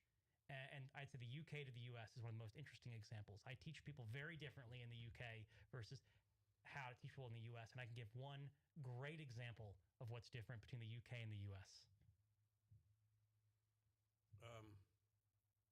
I would say in the US, we're more acceptable failure, right? We're more like, fail, right? Your failure is that's your next lesson to get to where you need to go. Where UK, I'm guessing like it's kind of more strict, more like, hey, like this is your one chance to do something. Or I think UK is more like, hey, I'll make this up. Your father was a candlestick maker. You have no chance to go beyond being a candlestick maker. Jason, you absolutely nailed what almost everyone says. And it's not actually what I would say is the biggest area that I differentiate between advising and guiding and teaching and mentoring entrepreneurs in the US versus UK. But you absolutely probably hit on number 2 and number 3. In the US, when teaching people to work as entrepreneurs, how to build, how to grow, how to create, and how to be part of a team, spend a huge amount of time teaching Americans how to do yes and exercises, how to not talk over each other, and not how to nullify each other's thoughts. The US talks over people, and it often leads to people thinking they have a great idea, thinking that my idea was the one that won. In reality, they were the loudest. Yeah. Or the more charismatic or more, natural speaker. Exactly. And that is not inherently wrong in the culture. I think it's one of the best things about American culture, but it's wrong if you don't want to waste money. You might think, I have identified the best pain, and I've identified the best solution to that pain. In reality, you've identified the pain that you are the loudest at talking about, and you have identified a solution to that pain that was the loudest. And make it better, my mother told me I'm right. That's right. That's exactly right. My mother, my 5 best friends I drink beer with every day, said I'm right. It is a false yes. So that is a big issue in the US. But in the UK, funny enough, that would not reverberate at all. That would not vibe. In the UK, you have almost the opposite. In the UK, you get ways of speaking where you think you have agreement, but you don't actually. The most famous example in the UK is people saying that's quite good. That's a quite good idea, Jason. It's a quite good idea. Well, what they're actually saying is it's crap. Yeah. It's absolutely horrible. But they're trying to be polite and they're trying to hedge. And British culture hedges a lot. So in fact, you get the opposite. You have 10 people in a room and you're trying to identify a problem, you'll have false consensus. The first person who speaks up, often everyone will agree with, even if it isn't the best idea. So I spend a huge amount of time, instead of doing yes and exercises like you would find in improv, which is what solves things in the US. Yes and exercises. Don't say yes but. That works in the US. Yes and, yes and, yes and. That works great in the US. In the UK, I will force them to say, all right, and what else? Yeah. Yes, and what else? And I force ideas to the forefront, both in terms of identifying pains that we should go after, as well as what are the solutions? Because oftentimes we'll just find false consensus. The first idea that comes out there, everyone will nod along and say, yeah, that's good. Yeah. That's good. So generally speaking, is it better for someone to have unlimited resources or limited resources? Oh, limited resources. I don't have to pause for a moment on that. Limited resources. For me, the best creativity in history has always come out of limited resources.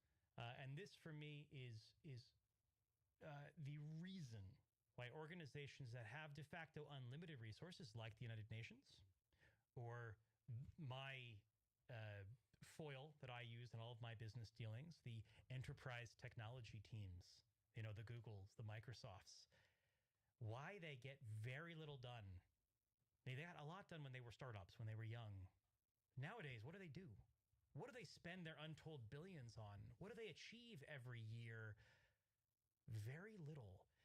And it comes out of the fact they don't have those restrictions. The best creativity comes from working within extreme constraints. And it's a second other area that we work with our partners at the Karakoram level on constantly, is even if you have unlimited resources, tranche it out, pretend you don't. Work at the lowest possible amount of time and the lowest possible amount of money, with a high risk threshold for failure and the understanding from day one you are going to pivot as you learn. So try something small. There's terms that we use constantly as entrepreneurs, such as Wizard of Oz. The idea that I'm going to make something that looks and feels real, from the distance, but once you look behind the curtain, it's a little man pulling strings, as a way to get learnings. And that is what makes good creative work, whether it's a film or whether it's a startup or whether it's art. So I get the name Deniable right, but I'm amazed that any domain was available for Deniable right. Like, was that just pure luck? You have to pay a lot of money for the domain because I'm amazed that Deniable any domain was available for you. That is an excellent point. I spend an inordinate amount of time at Karakoram whenever we start looking at spin out ventures, trying to, figure out what is the best possible name that also has a domain that also is available. It gives me deep anxiety at night, and sometimes we just park domains for interesting company names in the hopes that we might do something with that in the future. Deniable was pure luck. It was. I can remember to the day when we registered that domain. I was sitting at the Royal Society of Arts in London. It has an incredible co-working space in London, and me and some of the early people from Karakoram working on the project. We're trying to go, shit, what should the name be? And by pure luck, Deniable.io happened to be available. Yeah, man, that's crazy. I would never imagine in a million years a word like that simple would be available. It was, and even more so, it's the original architect, the original ideation behind it really came from, as mentioned before, an Israeli-American professor and researcher named Ran Kennedy, and his paper was called Deniable Encryption. It couldn't be cleaner than that. I mean, there's other words for this. There's wrench attack. There's rubber hose. But none of the other... Deniable is just so, it's so perfect. It's clean. It's clean. So we talk about entrepreneurship the same everywhere. You led teams in different locations, different countries. Is leading teams basically the same thing, or you have to kind of adjust the way you lead teams based on the culture of the country or whatever the case may be? Okay, this is where I'm going to get marginally, I would never say the word xenophobic. I would never say the word pro-America. Despite my multiple citizenships, though, I grew up in the U.S. I believe in entrepreneurship, but the American form of entrepreneurship is still what I am the most comfortable with. And with that, we try to push that everywhere we go, everywhere in the world. The idea that we work out of co-working spaces, the fact that we believe it's more about results, not about hours. Sometimes you work long hours. Sometimes you work short hours. If you want to go work from the beach, go work from the beach. Now, you wouldn't find that even among startups in the UK. That was considered very weird, even, again, as an American-British company, and we are an American-British company. We fly both flags. We absolutely try to push that. And then there's one other element that is universal, though. We have a rule at Karakoram. One rule for hiring. You are only going to be hired by us if you have been an entrepreneur. And that is a self-defined classification. Most people who I say that to when we are putting up, job specs say, "Oh, does that mean that I have to have exited?" At which point I sometimes, depending on how bad of a day I'm having, I can get kind of sarcastic and caustic and shitty. At which point, in those days, I'll answer, "Well, how much did you exit?" Because we have a threshold, maybe it's $10 million, maybe it's 100, maybe it's $10 billion. The real answer is, it doesn't matter. It doesn't matter whether you exit. It doesn't matter whether you succeed or fail. It doesn't matter whether it's a tech startup. That person who I interviewed could have passed that test by telling me that they had had a lemonade stand when they were 5 years old. It is a self-defining mentality that you know what it's like to put yourself out there, to risk something, even if it's the $10 that your mom gave you to go buy lemons and sugar and water. I mean, lemonade stand. Did you cut grass? Cut sell grass. Newspapers? It could be anything, right? Have you done anything? Yeah. And it's self-defining. The people who look at me with confusion, many of them have worked for big startups. Yeah. But they still look at me with confusion, and that tells me they're not the right person. Yeah, it's definitely a mindset, yeah. We also have a fun thing where we often have our employees proudly tell us how many times they applied and failed to work for the big tech companies. It's almost like a badge of honor. I applied to Google 8 times, and I got rejected 8 times. Whoa, you're probably probably a good fit Yeah. at Karakoram. So most security companies say they protect data, but you say you protect people. What's the difference? Well, ultimately, um, this would go back to, we used a good example as well, is that the wrench attack on crypto and the individuals on Earth that have been effectively tortured to death for their crypto wallets. Crypto at the end of the day is data. If I can divulge to you my password or my crypto seed, you can take all of my money. So that's data that's very, very valuable. The types of technology that Coinbase or Binance use to protect your wallet protects the data. That's all it does. It doesn't do anything to protect you. And ultimately, this is the reason that wrench attacks are increasing by several 100% year on year as crypto becomes more prevalent.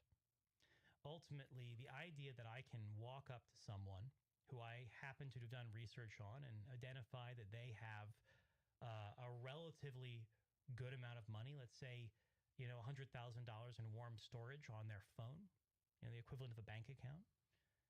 I can kidnap them, I can torture them, I can force them to divulge their key, and that's now bypassed all of the protection that Binance and Coinbase has put on their wallets. So those companies have put incredible amounts of security that protects the data. Protects the data. Doesn't do anything to protect the user. So what we're trying to do is make it so that operator, that user, can safely unlock their wallet and safely unlock their phone, and keep anything that they want to stay private, such as their photographs of their family, or in this case, maybe a true crypto wallet, safe. And this case, it also goes back to another example we hear all the time. When you're traveling, you often want to carry a false wallet. That's a great analogy for what we do.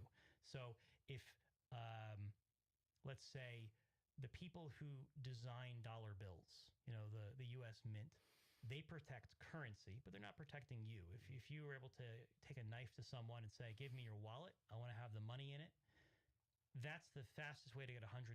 You could counterfeit $100, but that's going to be protected by the individuals that put anti-counterfeiting information on there. Or an easier way to get $100 is to walk up to someone and try to rob them. The best way of avoiding being robbed, carry a false wallet. Inside the false wallet is maybe $25 in real money, real currency. Again, we don't want fake stuff. We don't want that artificial AI-generated slop that we talked about earlier. But have real currency in there, but not the $100. And that's how you protect it, by giving someone what they think they want. And that's why we're protecting people. Is there any situation, a scenario where like Deniable could be found liable for any kind of thing by government or agency, anything like that? That is again a very interesting point that we discuss constantly in terms of where we operate and who our operating partners are. At the moment, for instance, deleting evidence is clearly a crime. So if someone asks you to divulge something, if you delete the information knowingly, well, you have committed a crime.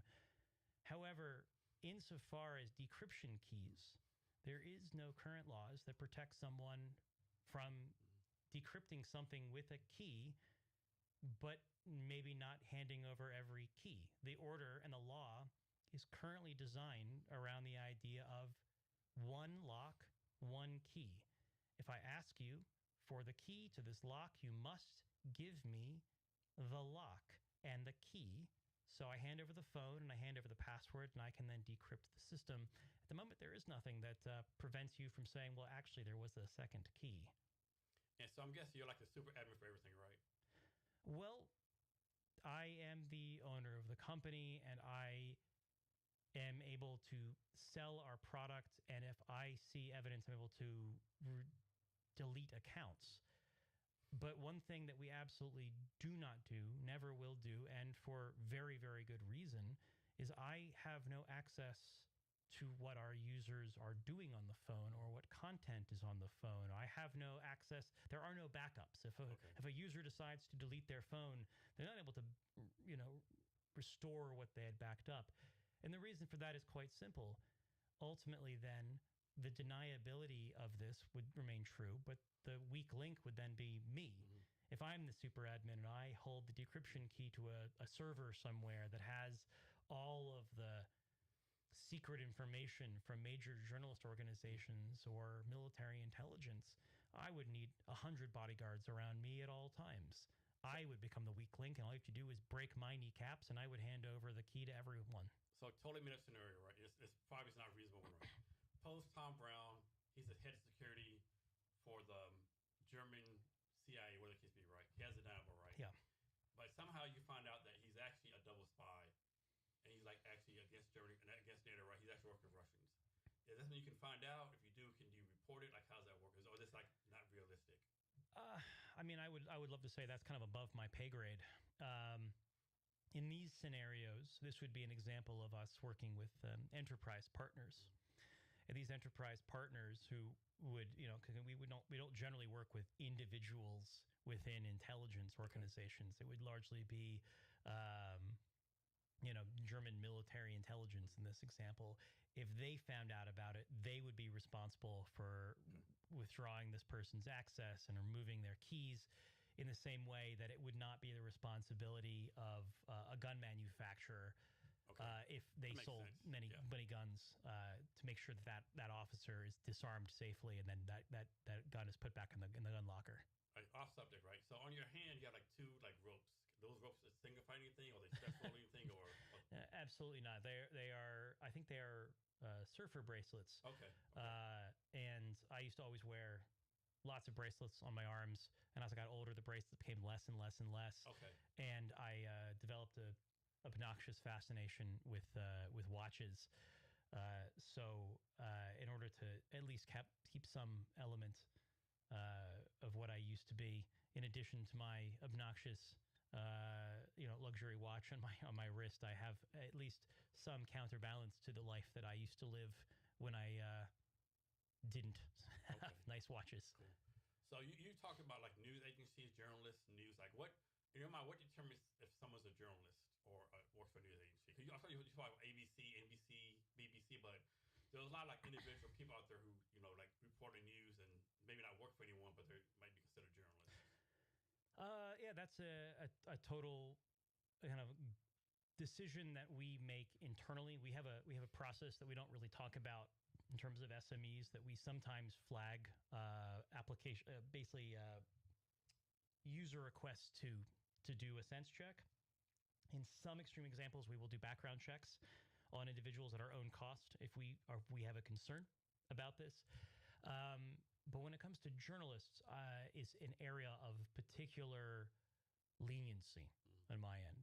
We created this platform originally for humanitarian organizations and journalists. They are the two de facto core people who I feel need this. It wasn't military intelligence. It wasn't C2 logistics. It was journalists and humanitarian workers. Those individuals, I often personally get involved, and if I make the determination that they are a private individual, they get the benefit of the doubt. And in fact, I would say the vast majority of the journalists that currently use Deniable around the world are private journalists. They were the first to bring our platform into Tibet, which has always been the gold standard for us, is can you report from Tibet safely? That was one where we can talk about that even relatively freely. Because it is not an organization. It's independent journalists. There is no way to know who those individuals were. They were there on tourist visas, and they were able to safely record, interview, and get out using our platform. So what keeps you up at night as far as your company, like a failure feature or something going wrong? Like what keeps you up at night? Unlike any other venture that I've built in my life as an entrepreneur, because again, I caveat, I am my background. I'm not a cybersecurity entrepreneur. I'm not a ed tech entrepreneur. I'm not a deep tech entrepreneur. I'm an entrepreneur. I believe that entrepreneurship is a career in and of itself. Unlike any other venture I've built as an entrepreneur. But I always love to say, if something bad happens, who cares? Some data is lost. A bad person has a bad day. Look, it happens. In this space, people can get hurt, and much worse. So there's obviously in this space, now that this officially is this is a dual use uniform. This is defense as well as civilian. There's that always nagging fear of us waking up in the morning and seeing, on the BBC, so and so was killed last night.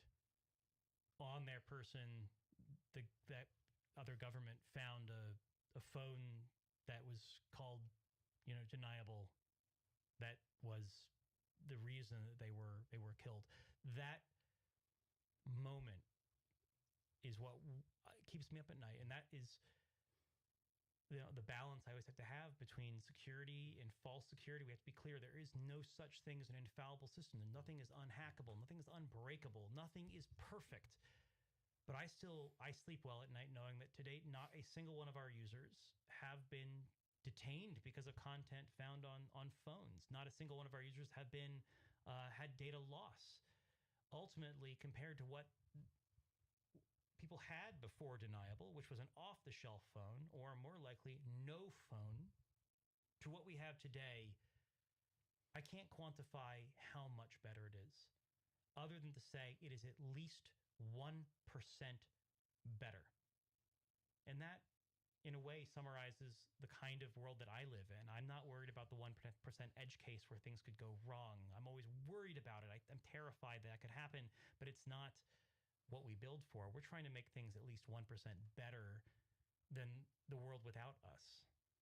For lack of a better term, you have like a bucket list customer you want to go after, like on ABC News, CBS, like this is like your dream customer?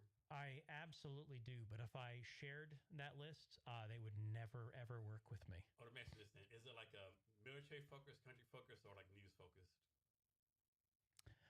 I have a dream NGO customer.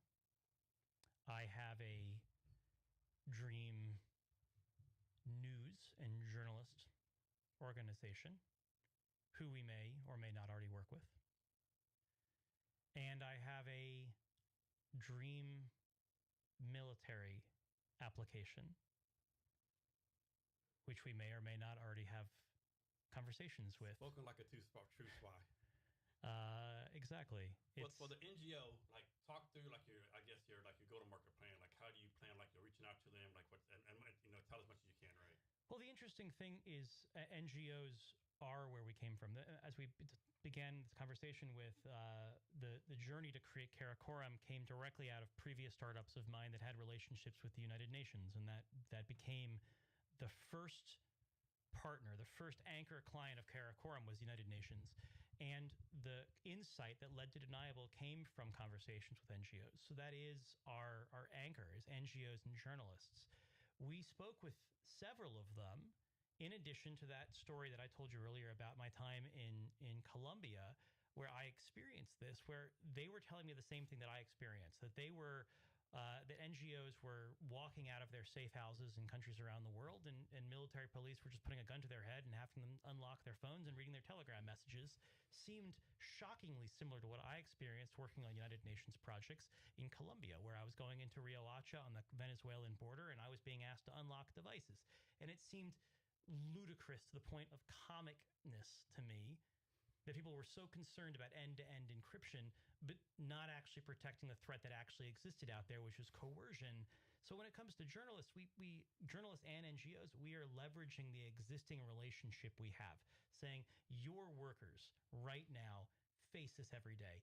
They experience this pain every day. They walk out of their safe house, and then someone walks up to them with a gun and says, unlock your phone. They read their telegram messages. The downside of the whole thing was the vast majority of the funding in NGOs came from USAID. When USAID closed, overnight, the vast majority of the funding for the safeguarding of NGOs, humanitarian workers, and third sectors, third society workers around the world closed with it. So with that, I gotta love to say, I alluded to the fact that we have relationships, or we're building for relationships in the military or journalist space or in the crypto space. I don't shy away from the fact that our humanitarian partners are shrinking every day, not out of a lack of want, but a lack of budget. And ultimately, I can offset their costs to the best of my ability. But ultimately, we do not run this as a nonprofit. And it's tragic to me to see that these workers, who probably are the most deserving of this, don't get access to this kind of technology. Let's talk about Telegram real fast, right? This is my experience, right? Whenever like someone switches on LinkedIn to say let's go to Telegram, I did it 5 times, right? It was all fucking fake scams, right? So anytime that happens, I don't go to Telegram anymore, right? And me, like, isn't Telegram worth a lot of money, like billions of dollars? Like, I can't understand why it's so popular, or like I just don't get it right. Because every time my experience, like, it's a fake scam. Again, I defer to the fact that countries around the world, cultures around the world, and organizations around the world all have their fiefdoms. Telegram has nearly zero market share in the U.S., has nearly zero market share in Latin America. This is the U.S. I find absolutely hilarious. Is the outlier to all of it. U.S. is the only country on earth people still use text messages, or if you have an Apple device, you're using iMessage. Yeah. Most other places, WhatsApp's a big thing, right? WhatsApp. So I would say in Europe, and particularly in Latin America, if you do not have WhatsApp, you can't really operate. Vietnam. I've been to Vietnam 3 times. Vietnam's big on WhatsApp, big on Zalo. Yeah. Exactly. And then there's certain areas in the world where if you do not have Telegram, you basically cannot operate. Okay. And actually, Uzbekistan's a good example. No one uses anything other than Telegram in that part of the world. You would not be able to order a taxi. You couldn't communicate. If you do not have a Telegram account, it's the same thing as not having a social security number almost. Okay. And then again, you can also use examples in the most extreme, but also the most isolated of that would be China. If you do not have a WeChat account in China, good luck. And again, having lived in Hong Kong for 8 years, I would go back and forth between the border between Hong Kong and Shenzhen. Yeah. And in addition to the fact that it's clearly a different country, different culture, different language, different passport, the platforms are different. Hong Kong is WhatsApp. Yeah. You cross the border. Well, if you don't have a WeChat account, you can't even pay for lunch. Wow. So another crazy myth scenario, right? Let's suppose a husband and wife are going through a divorce, right? And the husband says, hey, I know my wife is cheating on me. It's proof in her phone. But she has Deniable on, or whatever the case may be. And the judge said, hey, Josh, you have to unlock this phone. I would have no way of unlocking it. Okay. Could you make like the person unlock it, or like court order, like anything like that, or they would be able to pull the exact same trick to me that I provide them. Okay. They could turn around and say, I did unlock it. And I unlocked the next one. I unlocked the next one. Again, theoretically, if there were, that's the whole beauty of what we're working on, is that there is no way of proving how many layers deep the rabbit hole goes. There is no way to prove a person is not telling the truth. Deniable encryption is not based off of traditional encryption techniques. It's based off of the fact that you have plausible deniability, and the moment that goes, the entire house of cards folds. So we like to take that story and flip it and say it's the story of the wife that is being beaten, whose husband forces her to unlock the phone. Yeah. There is no way for, a battered spouse to collect evidence today with the phones that are available, because they are facing violence and coercion on a near daily basis. And that coercion and violence beats the encryption that Android and iOS spend billions of dollars on in a second. It's the threat of me punching you in the face unless you unlock your phone. And if that abusive spouse finds evidence that their spouse is collecting information about them or recording things, nothing good comes from that. No. So the story that we like to tell, again, trying to be optimists or trying to say what is the 1% better, not the edge case, what worst case scenario. We look at this and go, the battered spouse in this case would be able to very secretly and quietly take their existing phone, not buy anything new, not raise any red flags, take their existing phone and install Deniable on it using our web installer. No one would ever be the wiser. It would look the same, would operate the same. But now they have a secret space sitting underneath it in the junk data.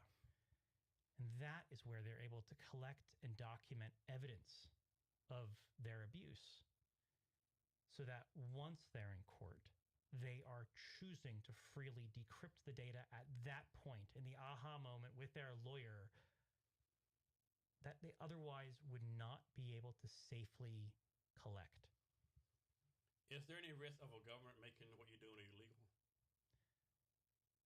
Yes, there certainly is. I would then defer to some of the examples that we think about or we at least game out. The red team it in areas where it clearly is illegal. So I mentioned before we've done deployments with several major European NGOs in countries that have authoritarian governments, and absolutely, while they do not have absolutely specific laws that this is illegal, authoritarian regimes in war-torn countries, they don't need laws to decide what they want or don't want.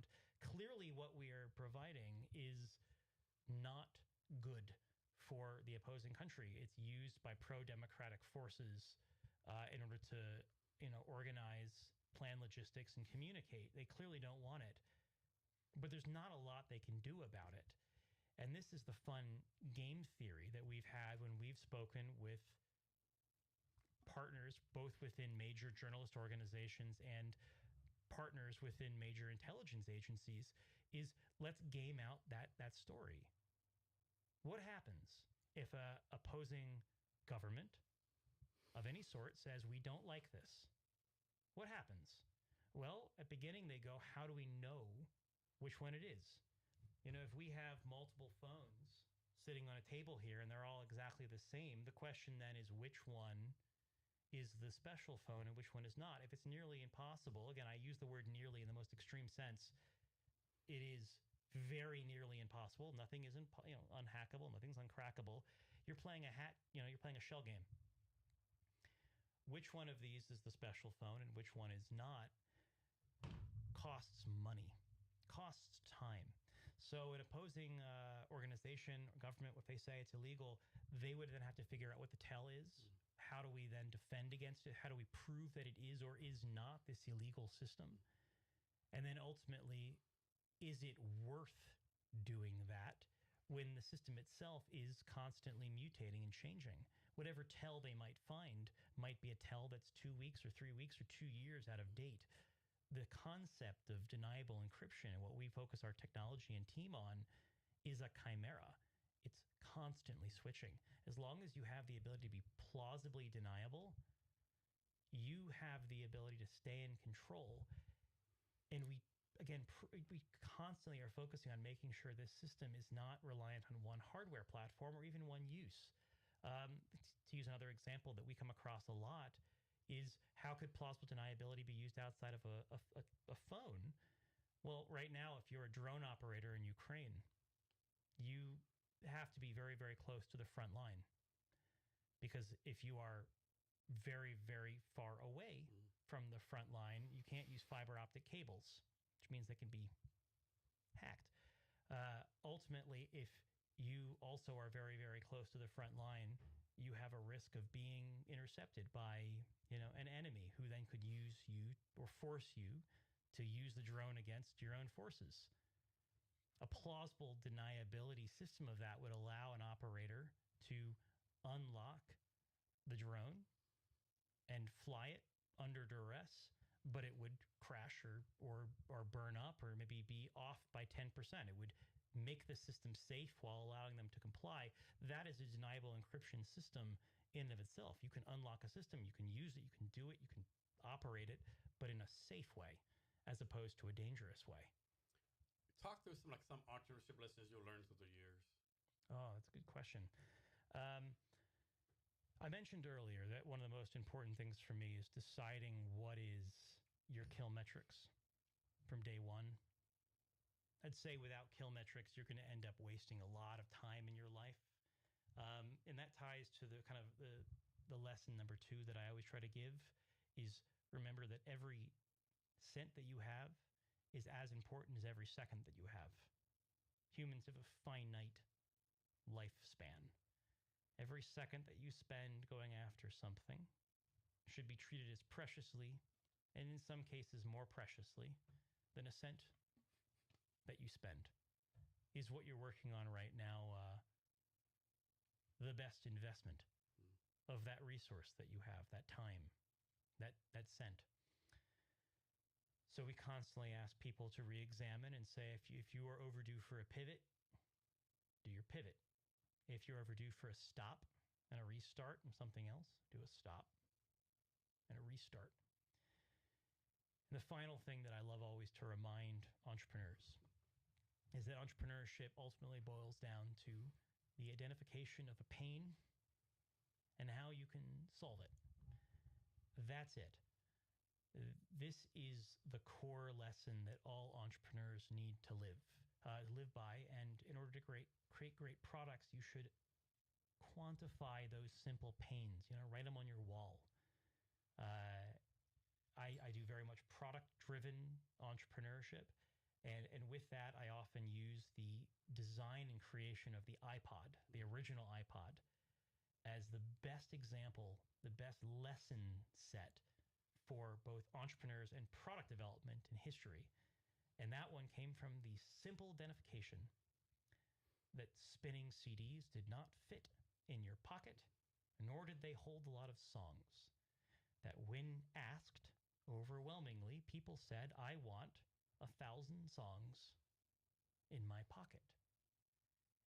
That's all that was needed. That identification of that pain was all that was needed to allow individuals like Steve Jobs to go out and say, look, that is a technical impossibility today, but all startups start off with the solution being a technical impossibility.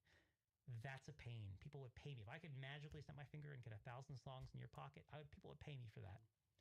So I need to now go out and figure out what it would cost me to make a solution for that and what the solution might be. That's all it takes to be an entrepreneur.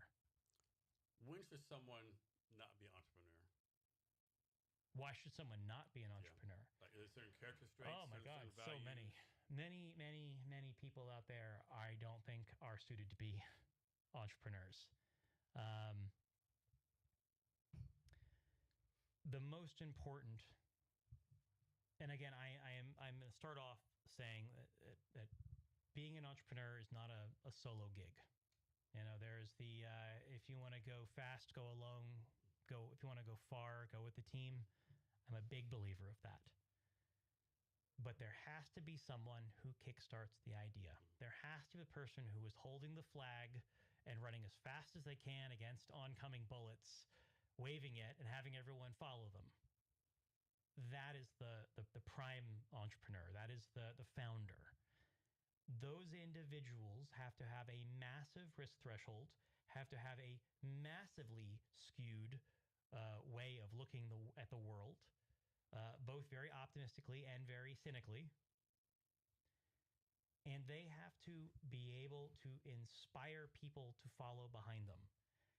The contrary point of that, the antithesis of this would be there's many individuals out there who are always asking, well, what should I do next?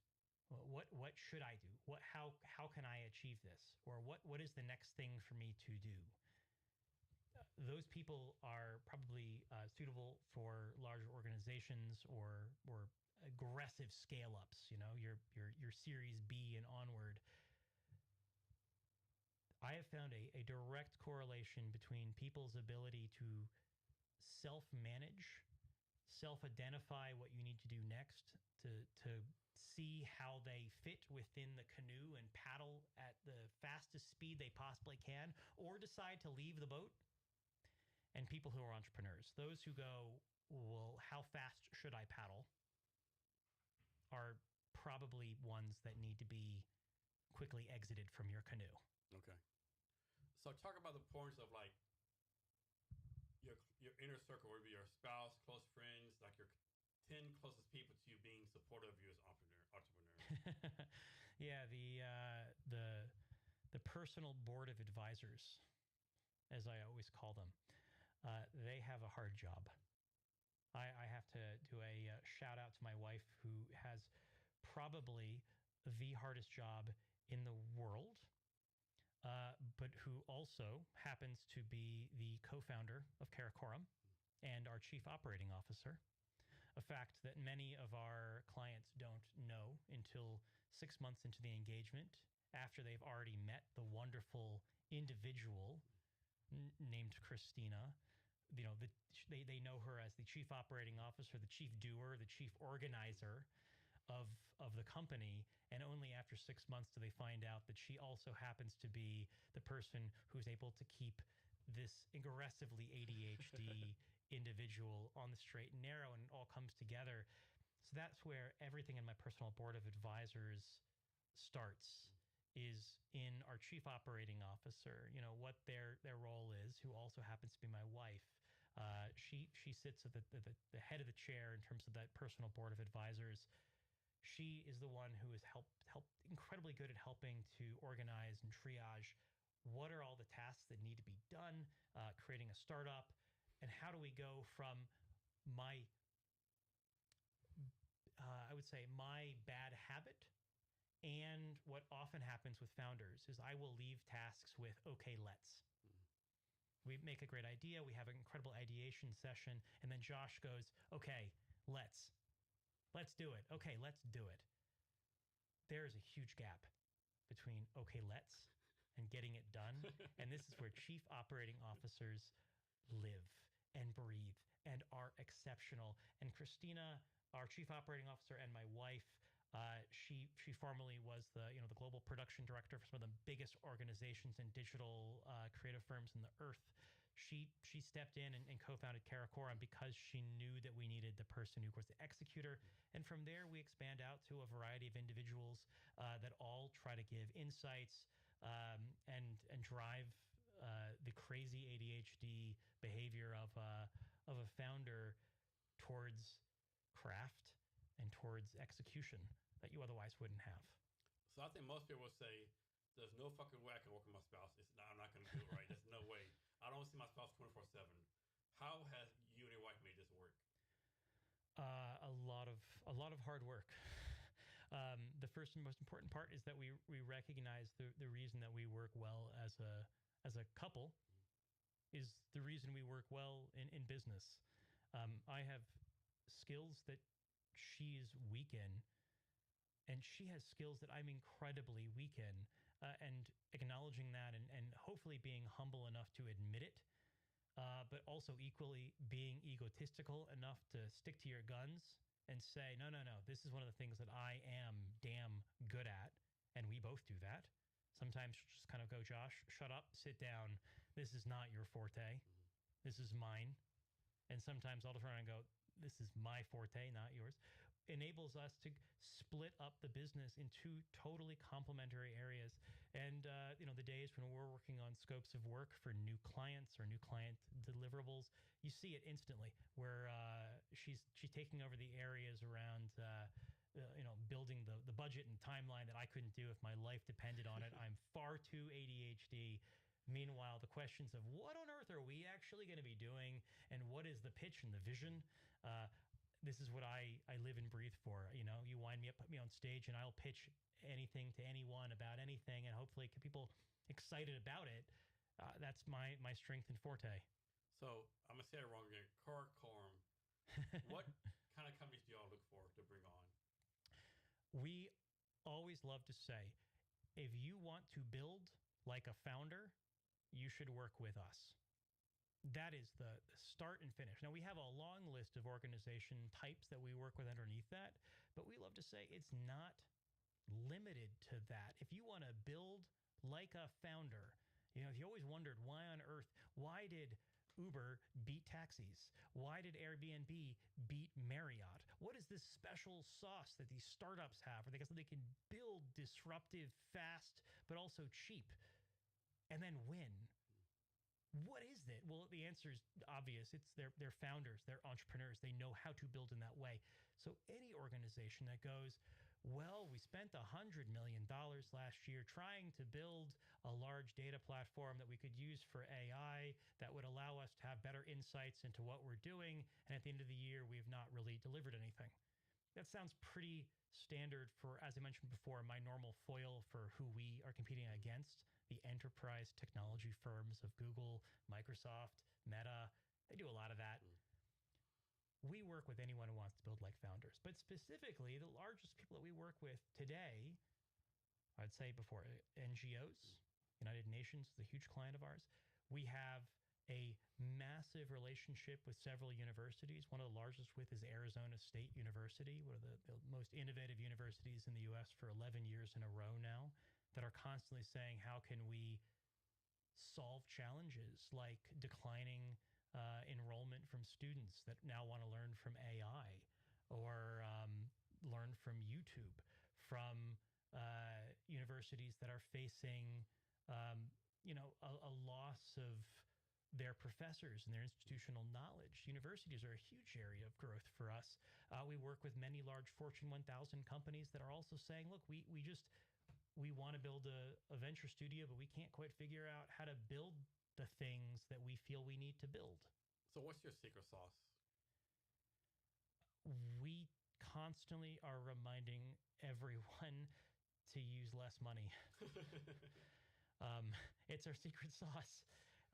Most people constantly feel that if you're a consultancy, you should ask for as much money as possible. I found the opposite to be true. Every single time someone tells me they want to work with us and they tell me their budget, I say, please cut it in half. It's not because I won't get the money. I will. But one, it keeps me on the straight and narrow. I'm an entrepreneur. I mentioned before, good creativity, good making comes from restrictions. Less. You give me $100 million, Jason. I will deliver horrible, horrible, horrible work. Give me $10. I will deliver something beautiful. Give me $10. Don't give me $10 million. I don't know what to do with that. I want the least amount possible with the ability to prove what is possible with the smallest amount of time and the smallest amount, and then we're going to grow from those based off tranches. So Karakoram is built off that same fundamental concept. Less, more restrictive, and more risk. Try something small. See if it works. Learn, measure, pivot, grow. Use a wayfinding mentality. Don't think you know where you're going to end up. And the thing is that after that, people put such a small amount of money with us, and the expectations often scale down, but not at the same linear rate. They'll scale it down a little bit. I'll encourage them not. Keep the expectation high. Bar high, walls narrow. And when we deliver, 16 weeks later, we've built a version 1 of your product. And 16 weeks later, you're in revenue. Not in profit. You're in revenue, though. Suddenly they go, okay, all right. So now we're willing to put more money in. There's low risk. And now we can start worrying about some of those edge case things that were freaking me out earlier. Ultimately, I have always seen that results in Karakoram and myself making more money over the long term by asking for less money at the start. So you take equity in the company, or how's that? Like, what's the model for that? It depends on whether we're talking about the consultative side of Karakoram or the venture side of Karakoram. So consultative side, we take no equity. It is entirely a consultative project, just like an advertising agency or any other engineering firm. You come to us with your problem. We sign a contract with you that says you own the resulting IP. We're here to be your technical co-founders that you wish you'd found 6 months ago when you started to start vibe coding this with your nephew by yourself. We're going to be your technical co-founder from here on out and get you to revenue quickly. So for those cases, they own it. On the venture side, those are challenges and pains that we've identified that we want to put our own funding against. So Karakoram has a small venture fund, and we can fund to a certain point, put a couple $100,000 at a time in on projects that we feel are worth it. Those problems may have been inspired by our partners. We may have observed them in the much way that Deniable, we identified the pain of coercive search while working on an unrelated United Nations project around Venezuelan migration into Colombia in Riohacha. We saw what it's like to go into Riohacha and discovered coercive search as a problem. Or having roundtables with our partners, such as what we heard in NGOs saying we walk out of our safe houses and we're detained. But they're not their projects. So for those examples, they're ones where we ultimately own the IP. It is entirely 100% owned by Karakoram, at which point it is then sold generally for $1, or if it's a British company, £1, to a new holding company, which would then own the IP in perpetuity once it's spun out. What's the application process? Well, there really isn't. On both sides, there's no formal application process. On the consultative side, well, anyone who feels that they want to build like a founder can come knock on our door. And this, like, I guess this is Zoom, in person, virtual. It's like any other client project. We operate nearly entirely on referrals. Okay. People who have heard about what we've done for one organization make a call to another one. We're really proud of the fact that we have earned that kind of trust. Those kind of clients, they just sign traditional contracts with us. We build things for them. The other side of things, again, it's not an application process because the ideas come entirely internally. So the application process for that, the requirement is you must be an employee of Karakoram. They can come from anywhere, though, within the organization. So we might have a good example for Deniable. We had some people who worked for us that were Android app developers. They were Java developers building applications for clients, consultative clients. And we happened to have a team meeting, and we were talking about some of the pains that we noticed going in and out of Colombia and Riohacha, and how silly we found the rules and requirements of the Colombian government of the United Nations in terms of security, considering we were searched every 10 feet. And it was one member of our team that raised his hand and went, well, shouldn't we build something? Shouldn't we build something just for the hell of it, just for fun, to see whether we can get around it? And it's the kind of cheeky entrepreneur, let's, blow things up or, break things mentality that you get from a company full of entrepreneurs, where one person just raised their hand and was like, wouldn't it be kind of fun to mess with that, high school educated, rebel from the ELN in Riohacha who's asking you to unlock your phone? What if you could unlock your phone and show him something totally different from what he's expecting to see? Wouldn't that be kind of funny? And that was the seed genesis of us going, let's go measure this pain. How much money do people spend right now to keep their phones safe? But they're focusing on protecting it from zero-day exploits. How often do zero-day exploits happen? Once every 4th of, February? Yeah. It's not a thing. People spend all their money protecting against those, but they don't ever happen. So again, just creative people on our team saying, that's an interesting pain, and then us going out and measuring it and deciding, all right, that's worth us putting $200,000 against. So Josh, how do you take care of yourself? Or is a better question, how does your wife make sure you take care of yourself? Very, very poorly. I used to be, okay, well, it's a good question. The first part is that I mentioned earlier that I try to stay true to myself as an entrepreneur. This podcast is very much about business and entrepreneurship, and I wouldn't be here if I wasn't in alignment to that mentality. I'm an entrepreneur because I like making things. I realized when I was 15 years old what makes me happiest in the world. Making things, fixing things. It's the reason I do what I do. It's the reason I don't have any other job. I make things. So when I'm not making things, I'm miserable. Taking care of myself is making sure that I have a decent blend of making things to what I would consider bullshit.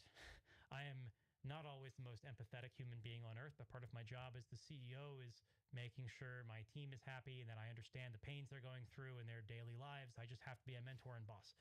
That is not making me happy, though. Taking care of myself as an entrepreneur means that I have to code, means that I have to create things. So I am a habitual believer of building Legos. I'm a habitual believer in building home automation for my house, which covers everything from, my garden to the lighting, to my mains electricity, to the artwork, to sensing people. It covers and scratches so many itches around making and building, from hardware to software to sensing to people.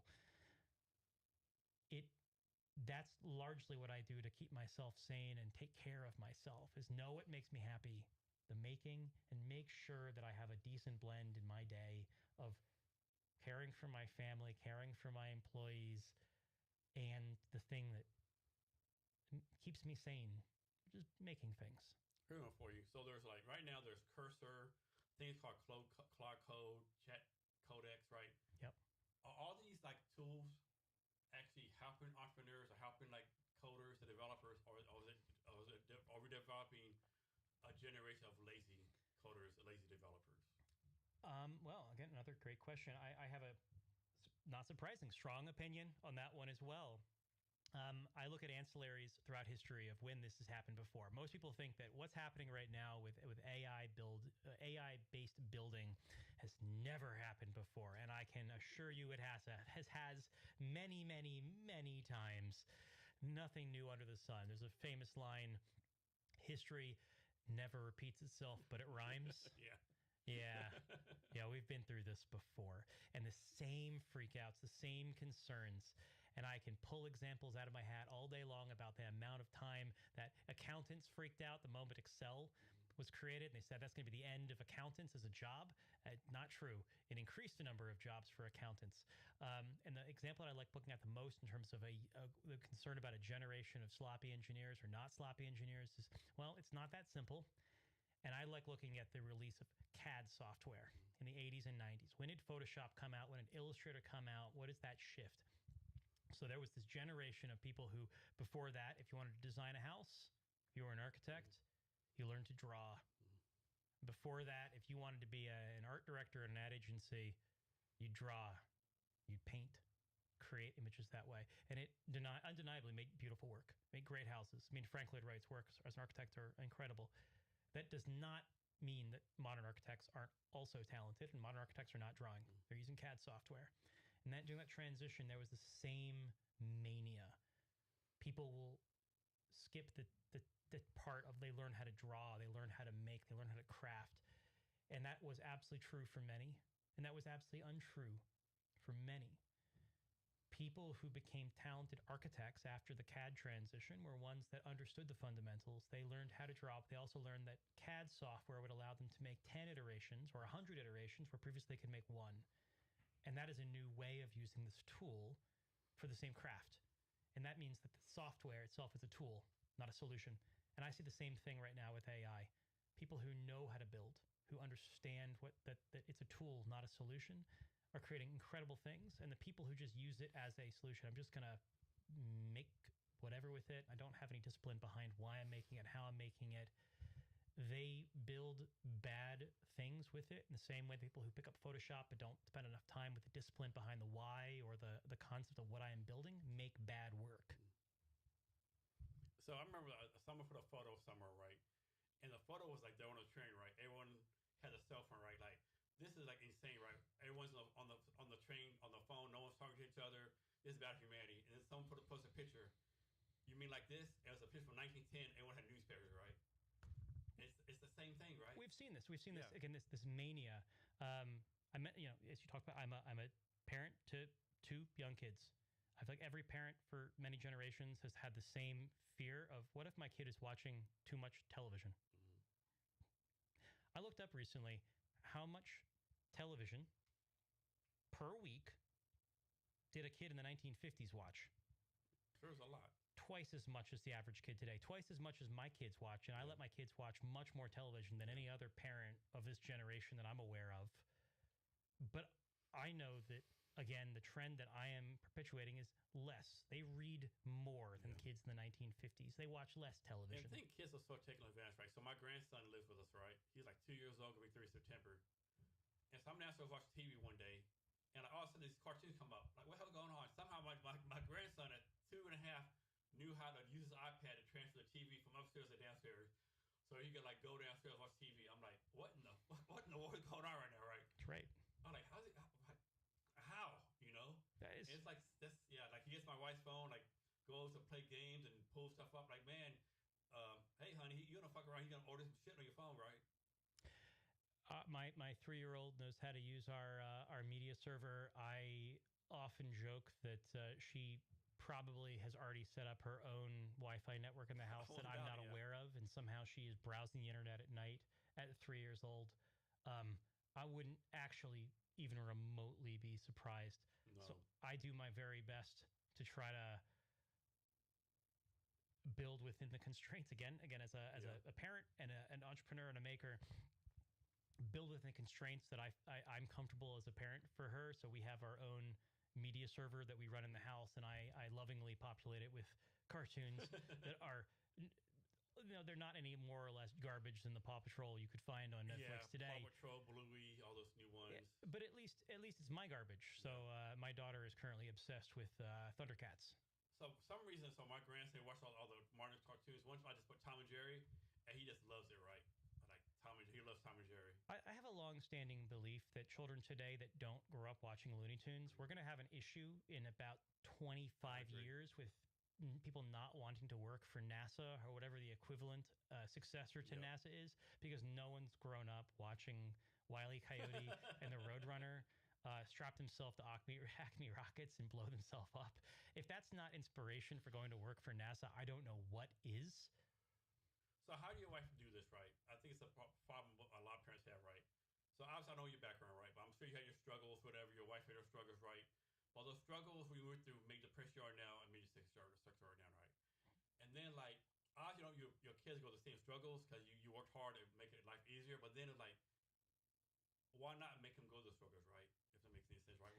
How do you like have the balance, like have your kids struggle, take care of them, right? And then like parents, my kids are the parents are like, well, you babied them, right? You like did all this stuff for them, right? How do you like work through that? Again, it goes back to what we talked about quite a bit over this session. Is again the broadness beyond the U.S. The way that Americans raise kids is obviously quite a bit different than even our closest allied cultures like the UK, let alone places like Vietnam or Uzbekistan or Korea. There's differences. Now, I'm not here to say which one is good, bad, or otherwise, but the U.S. does have an example of, particularly recently, being very aggressive about over parenting. And I think this comes down to every parent and a personal decision of every single parent, but I do not raise my children that way. I alluded to it earlier about the fact that we've done family trips to places like Uzbekistan, where the kids are, riding in the back of old Russian cars with us, and things like car seats, things that all American parents would say is, it's the fundamental basis for responsible parenting and reducing risk. You don't simply see that's not a reality for the vast majority of the world, and yet the vast majority of the world is not having mass. I'm not saying that things like car seats don't reduce child deaths, or my kids should not be riding in car seats in the U.S. or the vast majority of the time, 100%. But there is a calculated risk that all parents have to take, and we try to say, well, what is the way the whole world raises kids, and can our kids experience multiple versions of that? Can they go and have adventures even when they're 2 or 3 years old in crazy corners of the world, 20 miles from the Turkmenistan border, chasing down Aladdin? I mean, kind of a bad example, growing up as a kid, like there was no like protect covers on electrical outlets, right? You put your finger there, you survive. You knew not to do that shit no more, right? Exactly. Like if you were like outside when I was growing up, drinking out the water hose, you knew to let it run for like maybe a couple of seconds so you won't burn your mouth, Exactly. You learn these things. I feel all parents inherently realize this, but kids don't learn unless they learn. Telling them things doesn't always work. Yeah, I think a big difference too is like growing up, like suppose like a scenario where like the teacher called your parents in, and the teacher said, Jason did blah blah blah. Back in the day, the parent would look at Jason, what are you doing, right? Nowadays, they look at the teacher like, hey teacher, what are you doing, right? That's right. It's like somehow the blame shifted from the kid to the teacher somehow. Exactly. How that happened. I don't understand how that happened either. I go to extreme measures to hold my kids accountable for their own actions, even at young age, to remind them that their decisions have ramifications. If they misbehave, they're going to go to timeout. but also allow them to have the flexibility and freedom to discover things on their own, even if that is, mildly painful. My job is to, again, like anything as an entrepreneur or even as anything as the CEO of Deniable, understand and calculate the risk that exists, not the risk that we have in our worst nightmare, not the risk that we imagine exists. The calculate against the real world risk that is actually there, and say you can't, don't worry about the edge cases. Yeah. Try to get the 90%. So my philosophy as a parent was, I think I did this right. Like, suppose my kid was on the swing, right? Mm-hmm. Swing me higher, Dad. Okay, I swing you higher.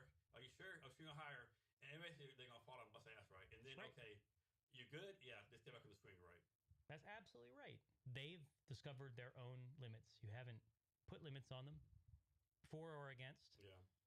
The idea of, well, I'm not gonna push you that high, but honey, you can go anywhere. Yeah. You could fly to the moon on this swing. Yeah. That's bullshit. Yeah. Or well, you could fall off, so I don't want to push you any further. Yeah. You might bruise a knee, or you might do something. Yeah, you might get a boo-boo. Like, at a certain point, allowing kids to find their own limits in those spaces is the best way, in my opinion, allowing them to grow. So sometimes shit just pops my head, right? So this on TikTok a couple of days there, right?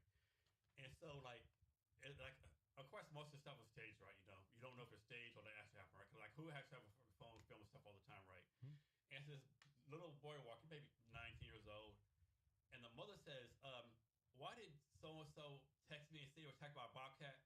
You're like, "Oh yeah, I was talking about Bobcat," and people are like, "Wait, like you were talking about Bobcat and like."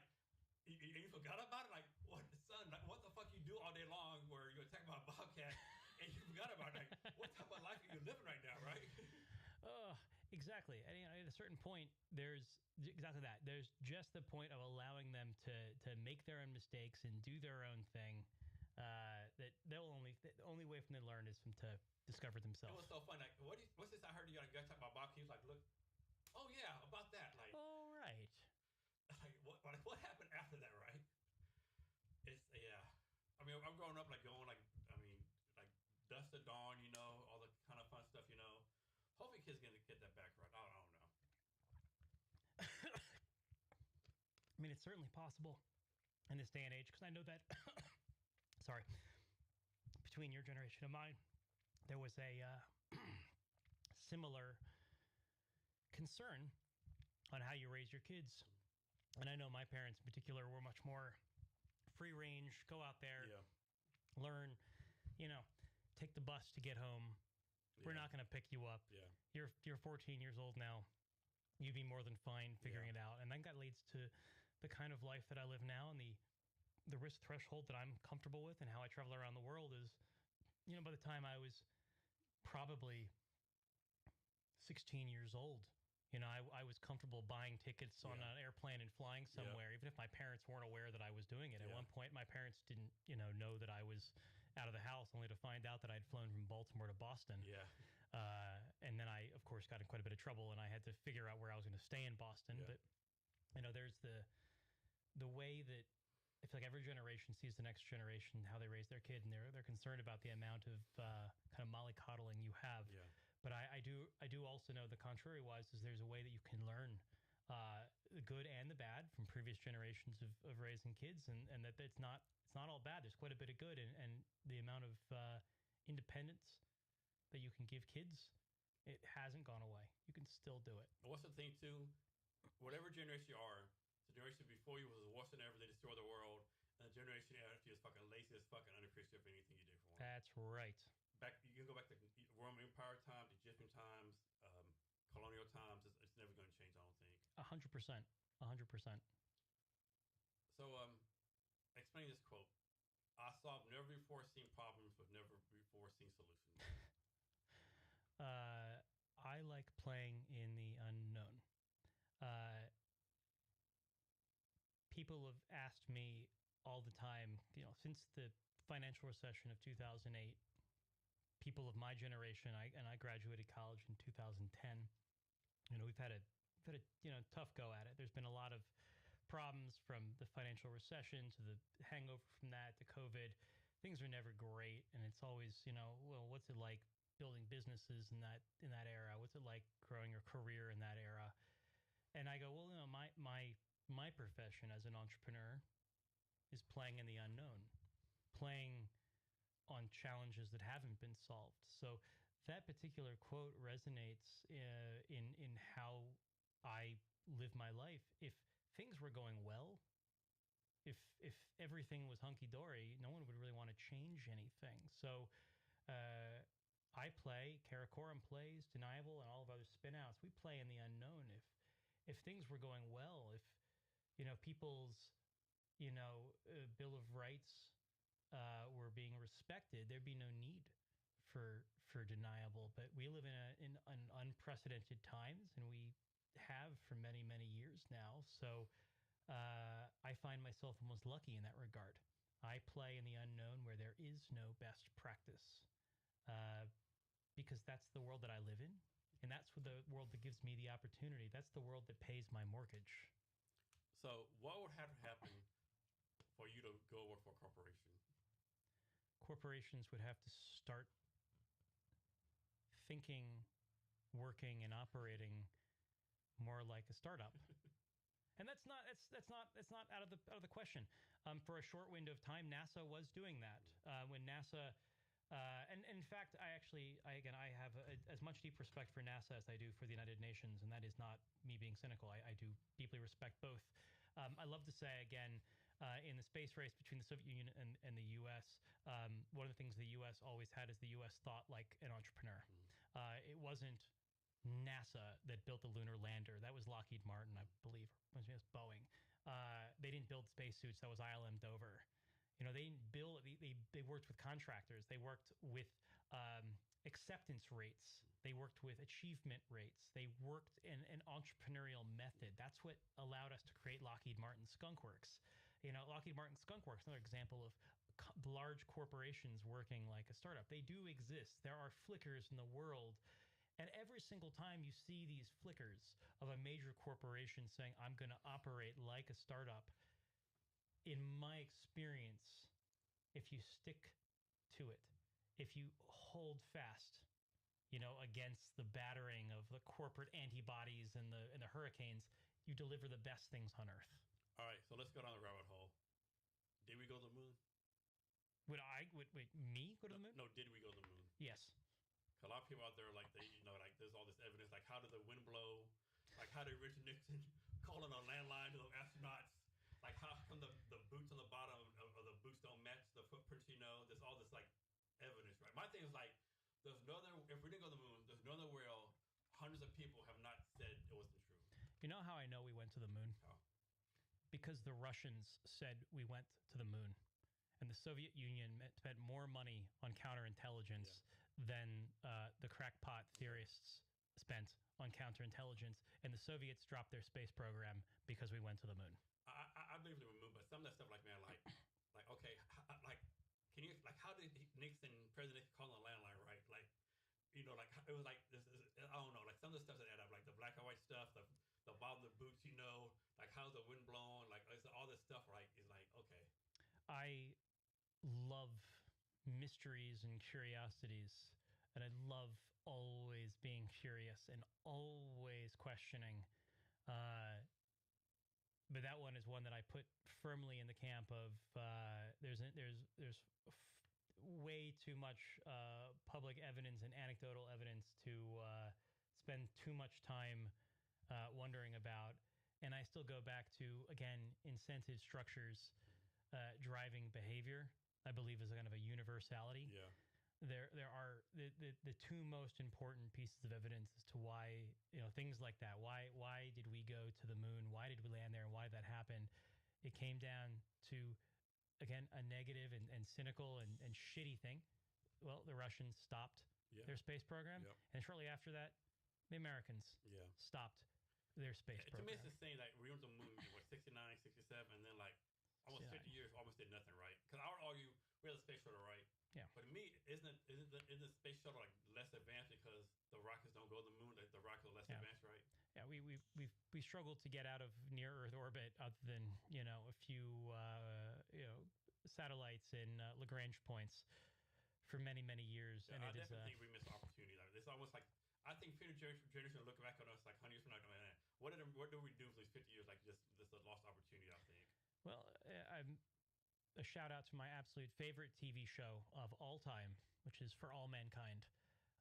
It ties together my deep love of NASA, my deep love of entrepreneurship, my deep love of humanity, that we are all the same thing. But if there's ever a TV show on Earth that I feel is the best TV show of all time, it is For All Mankind. And for those in the audience that have never watched this show or curious about it, it is an alternative history. But unlike most alternative histories, like Man in the High Castle, which tell deeply depressing, dark stories about, what if the Nazis had won, For All Mankind tells an unbelievably uplifting, positive story that starts off in our universe where one small thing changes. And the story begins, without giving away any spoilers for those who want to watch the show, in 1969, when humanity landed on the moon. Everyone's crowded around the television to watch the first Soviet cosmonaut land on the moon. And that is the item that changes the trajectory of all human history. And it leads to this overwhelmingly positive, optimistic story of, well, if the U.S. didn't have the loss of competition, if the Soviets kept going, the next thing would be NASA putting women on the moon, and then a moon base, and then going to Mars. And then by 1990, we're on Mars. Or what if imagine? Okay, what's the name of the spaceship the Soviets put in space first, like Voyager, like Voyage or something like that? The Soyuz capsule. Soyuz. Yeah. What if we would have been first, right? Because I think Catalyst was like winning the space race because they did go first, right? That kind of like motivated us. Oh man, what are we doing right? If we went first, maybe just like maybe like get full of ourselves and like less competition, Well, that's the fun thing is, again, I like looking at the history that we know, not the history that we speculate. So the first space capsule. So I thought you were referring to this first human, or the current Russian space capsule, which is Soyuz. The first Russian probe in our space was Sputnik. That's right, Sputnik. That's right. Yeah. So Sputnik, that was the first step. And the Russians beat the Americans on the first step of the space race. We're like concerned, like if they can put someone in space, they can ease like nucleus or whatever, and then exactly.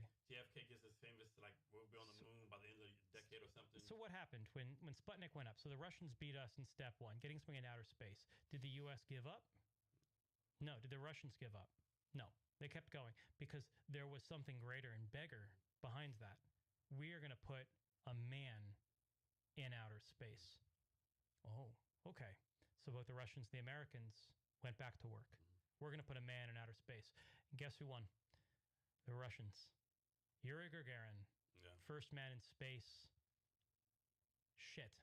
So what happened? Did the Americans stop? Nope. Did the Russians stop? Nope. What's the next one? Spacewalk. Who won? Russians. Shit. Did they stop? Nope. Did they stop? Nope. All right, what's the next one? Man on the moon. That is the one people remember, but that's just the first one the Americans won. The Americans lost every predecessor step to that. And this is what is, again, sad, not because of what should have happened or what we imagine might have happened, but what did happen. The U.S. won one time. Mm-hmm. And while I'm unabashedly a pro believer of NASA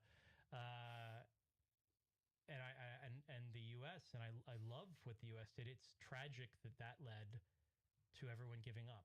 I don't know why that happened. Because you think if you're Russian, you're like, oh, you know what? America's the moon, but we're in other three things, right? We're going to easily win the next, whatever the next one is. Well, that is, again, without giving too many spoilers away from my favorite TV show is, well, what happens then if the Russians had made it to the moon first? Yeah. Would Americans have given up? Absolutely not. So what was the next thing? We've put a man on the moon. The next one would have put a woman on the moon. Yeah. Well, what would have changed in our universe for the better? I assume for the better as opposed to for the worse. If we had then said we're going to put the next group of astronauts were going to be women, I think that would have been better for our world if we had done that, and we would have been incentivized out of competition to do that. What year was space stations put up in space? Do you remember? That is a good question. 1995. So maybe space stations or 1975, Well, I mean, Mir was certainly early. I think Mir was 81. 81, okay. But I'm thinking of the ISS. I believe ISS was 95. 95. this is almost like pub night trivia for me right now. Mir was near the end of the Soviet Union. I think the ISS first components were 95, 96. So back to Deniable. Is there any type of tech challenge that keeps up at night for Deniable? Yes.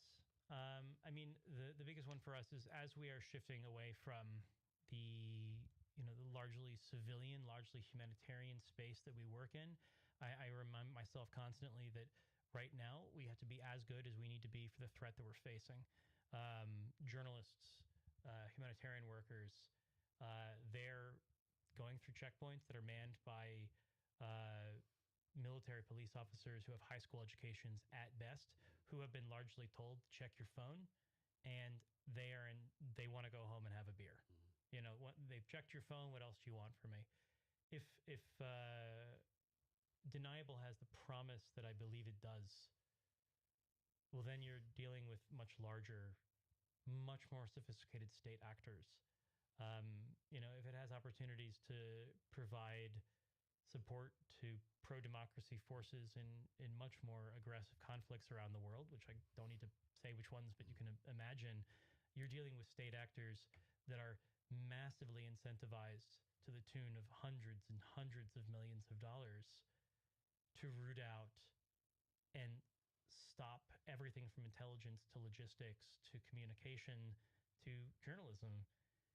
And those are the ones that we're not set up to protect against as a small company. Ultimately, that is, for me, what the basis of American venture capital was designed for, why dual use funds should exist and do exist, is they should see that there are technologies like this that are designed to protect against the risk threshold that they are currently operating in, and not to question, could that then survive against $100 billion of state, a state actor competition, but insteadly say, well, American venture capital, the things that built Boeing, Lockheed Martin, it takes these ideas. That's how Booz Allen was built. That's how all of the early stage companies were built. We're going to take that. We're going to put napalm behind it, and we're going to make it so that the concept then can be scaled up to protect against nation states. That's the biggest fear that I have. We don't have the ability to do that as a small company. So this would never happen, and this would be a bad thing. But I think this would be like so hilarious, right? Someone goes to the checkpoint, right, and the person that guards open your phone, right, opens the phone, and it's a picture of the guard's wife emailing the guy, right? Like, he probably get killed instantly, right? Like, what the fuck is my wife, right? Why is it on there? That'd be so fucking hilarious. Talk about escalation versus de-escalating a situation. How do you know my wife? Why is she in a bikini on your phone? I do have a story that is probably the equally funny, but funny in a way that you can plausibly deny the whole time. Ages ago, we were invited as a company to a British military base for a show and tell of our technology. And while we were allowed to bring phones onto the premise, we're not allowed to take pictures of anything for obvious reasons. And I was feeling, to use a British term here, I was feeling a little bit cheeky that day, and I wanted to have a very overly American way of demoing the technology. So midway through our event at this military base, I took the phone out, and very obviously, again, I'm not trying to actually break the rules. It was like a poster on the wall that was like saying, like, have a good day, or like this way to the bathroom. I forget what it actually was, but it was a very benign, random just poster, like pointing to bathrooms or kitchen or something. And I took a picture of it in full sight of one of the military security officers that were there, who of course came sprinting over as fast as he possibly could, and informed me that you're on a military base, sir. You agreed to not take photographs. You must open your phone right now. Show me that photograph and show me that you deleted it. Yeah. And then, of course, I dutifully unlocked the phone. Yeah. I went through the photographs, and there were no photographs of that particular picture on the wall, just photographs of me and my wife and kids. And the guard scratched his head and kind of went, I guess he didn't save, or you don't have it or whatever. And then he turned around and walked away. Yeah. And he had done his job. Yeah. This is not a foreign adversary. This is an allied, a highly educated military officer. And scratched his head and walked away. And then during the presentation later on, I went, and oh, by the way, the rules were you can't take photographs on this military base. And I did. And I would like to show it to you now, and I'd like to know that your guards did come over, and they did look for it. And just like it happens for us at every roadblock, at every border crossing, in every situation on Earth where someone, whether friendly, under a very friendly British military guard with a London accent, says unlock your phone, or a scary, Belarusian guy with a hammer, either way, they say unlock your device. We do it. And look, I managed to take a photograph. Yeah. It defeated your security right here on this military base. No one found it very funny. Yeah. I imagine they didn't. Everyone found it very serious, but I found it to be absolutely hilarious. Yeah. Definitely. So back on June 8th, I hosted an event called Jason Academy. The opportunity to be invited, just to begin with, was absolutely massive because of the caliber of people that I knew were going to say no to these things. But it was kind of our tribe. So we showed up, and it was. Everyone there were serious individuals in the space. And we also were lucky enough to know that there were some individuals from the the Defense Department, that were going to be there, that were going to be circulating. And this was an awesome opportunity for us to demo what we do, because ultimately the idea of having effectively a spy phone, something that looks by definition normal, is not conducive to an online demo. I mean, if I want to show you off what we do, what can I do? Show you an off-the-shelf Android phone? You have to be there. Yeah. You have to actually go through the scenario of, I'm going to give you an Android phone or an iPhone or whatever phone that I give you, and you get to look at it and go, so what? And that's when the swap happens. That's when the switch happens. And you go, holy shit, there's something hidden in this. And that is only possible in person. And this was really the best opportunity for us to do that in the Pacific Northwest, in an environment that we don't yet have a huge network. And this was the heavy hitter. Yeah. Hey, Josh, thanks again for taking part. I really appreciate it. Of course. Thank you so much. I really appreciate it, Jason. So you already talked about your company some, but like now, I can go in more detail, like how the company got started, what you're focused on now, and what the big dream vision is for your company moving forward. Well, the big one for us going forward is we are just about to open up a venture raise for Deniable. We've now successfully, we feel, proven product market fit with both military, governmental, and private individuals.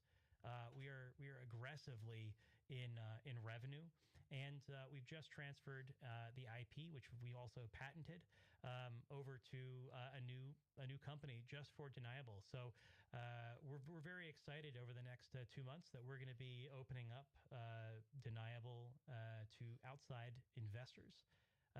And this is going to allow us to scale up both our U.S. operations, our team, but most importantly, open up our sales team and get several more of these big, awesome companies that we want to work with to become partners of ours. And so how do you obviously it's like a mixed sport, right? Everyone says raise money from who you want, right? A lot of times you can't raise money. A lot of times you don't have one. It's rare where someone says, I have 10 VCs to pick from, right? You only have one VC to pick from, really, right? But how do you decide, to take money from someone versus not taking money? Well, I try to look at VCs as more than just money. We're very, very blessed and lucky that Deniable is backed by Karakoram, which is a very profitable consultancy. We have clients that are putting in money in Karakoram, and we take a good sizable chunk of that profit and put it into our venture fund, which pays for our projects like Deniable. So it's not just about money. We can get money from Karakoram. It's about access. It's about our board. It's about our growth. So for us, we've had plenty of organizations that have reached out to us and asked if they want to be part of our upcoming round. A lot of family offices, but many of them are in parts of the world that I simply cannot accept money from for a project like Deniable. It might be suitable for other ventures from Karakoram, but not for Deniable because of the security concerns. I simply can't take money from a family in Azerbaijan and accept that I'm also going to be working with NATO militaries. At the same time, we also have kind of generalist funds that have reached out and said, "Hey, we'd be interested in this." Then I go, well, what else are you going to bring to the table beyond money? You don't seem to have a huge amount of experience in any one of the major sectors or spaces that we're working in. So ultimately, when I'm looking at creating a round, and I use Deniable as an example, but this is true of any one of our spin-out ventures, I say, what else do you bring to the table in terms of your value add, your special sauce? And I expect a company coming in to invest around a seed level that you would want to put someone on a board. So we look for people who have experience in dual use. You open the Pentagon to us. You open the Ministry of Defense in the UK. I expect that you have cryptocurrency experience or crypto investor. So we look at people who have invested in Wicker in the past or in other cryptocurrencies, or crypto plays or security plays. We look at people who have experience in scaling cybersecurity generally. So these are generally the people who we would want to put into our cap table because they're giving us money, sure, but they're also they have skin in the game now, and it is in their best interest to open their back book of contacts, to expand their circle of trust, showing that we are trustworthy people, that you can work with us, that we are above board. And then finally, that they can tell us when we're going to do something stupid, like have the artificial intelligence generated, synthetic environments that go, that's a stupid idea. You're going to get someone killed. So that's the value add. So Josh, do you have anything going on in the next couple of weeks, the next couple of months that people should know about? Well, the biggest one, as mentioned before, is we are just opening our next venture raise for the first time, opening outside capital to Deniable. And the second one, which is really, really important, is for the first time ever, Deniable is open to the public. Previously, it was only open on a trial basis to certain enterprise clients. Now, there's an ability for anyone to go to deniable.io, sign up for an account, and get a Deniable operating system installed on your phone or buy a phone from us and give it a whirl. This is entirely new for the company. Previously, this was just not possible. So we encourage anyone that is interested in the protection of their own privacy or feel that they have something that they need to stay private against this kind of coercion, they can check it out. So is this like a one-time fee, a monthly subscription? How does that work? We have several different types of subscriptions. So we have the ability for someone to try out Deniable for as cheap as $29 a month. There is a monthly cost for Deniable, but separately, overwhelmingly, the majority of the users we have actually email our support line after a month and ask me to cancel their monthly subscription because they'd like to move it up to the either yearly or to the one-time payment. So we have those three tiers. We have a monthly payment, we have a yearly cost, or you have a one-time buy it and you'll own the license forever cost. And increasingly, that final one, the buy the license forever, buy all updates, buy all the bells and whistles, is what people seem to purchase. So make this up again. Like suppose you have 10 people using your operating system. Are you able to say like user one uses this percentage of the time, user two uses this percentage of the time? Are you able to like tell how much people use it? We don't have any real way of determining what people use it for, unless they divulge it to us. Okay. So sometimes so you don't track that then. Well, there's no way for us to know. We have no way of seeing what the phone is used for or how the phone is used. It's the only access we have is at the license level. Okay. So we're able to disable an account and any licenses associated with it, which means that if you tried to use it, the public environment worked just fine. It would be a normal Android operating system. But the moment you try to open it up in a private environment, it would actually give you an error message saying your account is disabled or you haven't paid your bill. So that really that has to do with us controlling the licensing. Okay. And that enables us to kind of shut off phones, shut off access, shut off users. But at the same time, that doesn't mean that we have any idea what happens in this space or in our spaces. And that keeps people generally safe from us and us safe from them. And it's on Android and iOS. We don't generally divulge the platforms and products that we support or don't support. So the question would be like suppose I have an Apple phone now, but then tomorrow I say fuck Apple, I go to Android.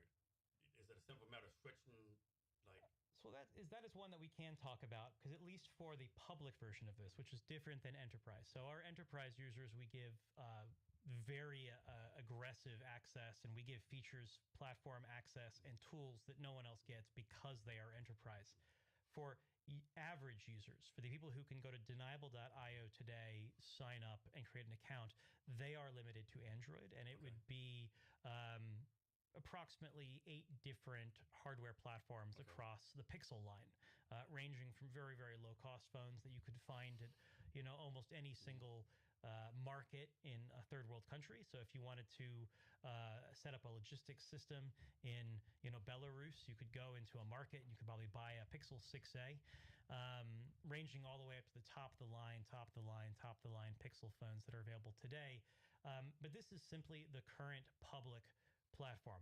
It does not at all mean that that is the only platforms or phones that we are limited to. In fact, many of our enterprise users use platforms and phones that we're not listing publicly because we don't want to make a tell.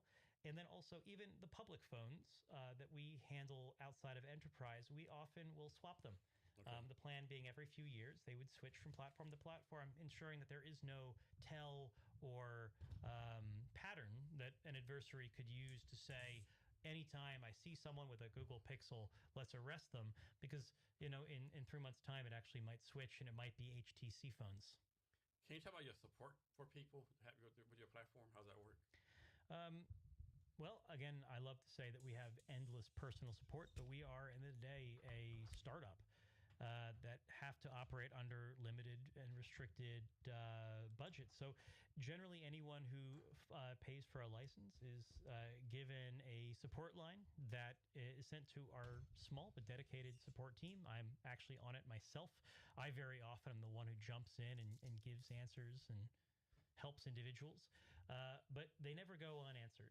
Enterprise clients, however, have an additional level. They have their own often self-hosted platform where they handle the logistics and provisioning of licenses, because it would be folly or kind of stupid for a large organization, a large news organization, for instance, to have to go to deniable.io and then log in.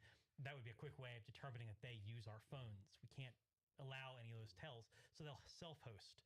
They'll have a throwaway domain, a throwaway IP address, a self-hosted thing. Inside of that environment, we build direct access to our Slack.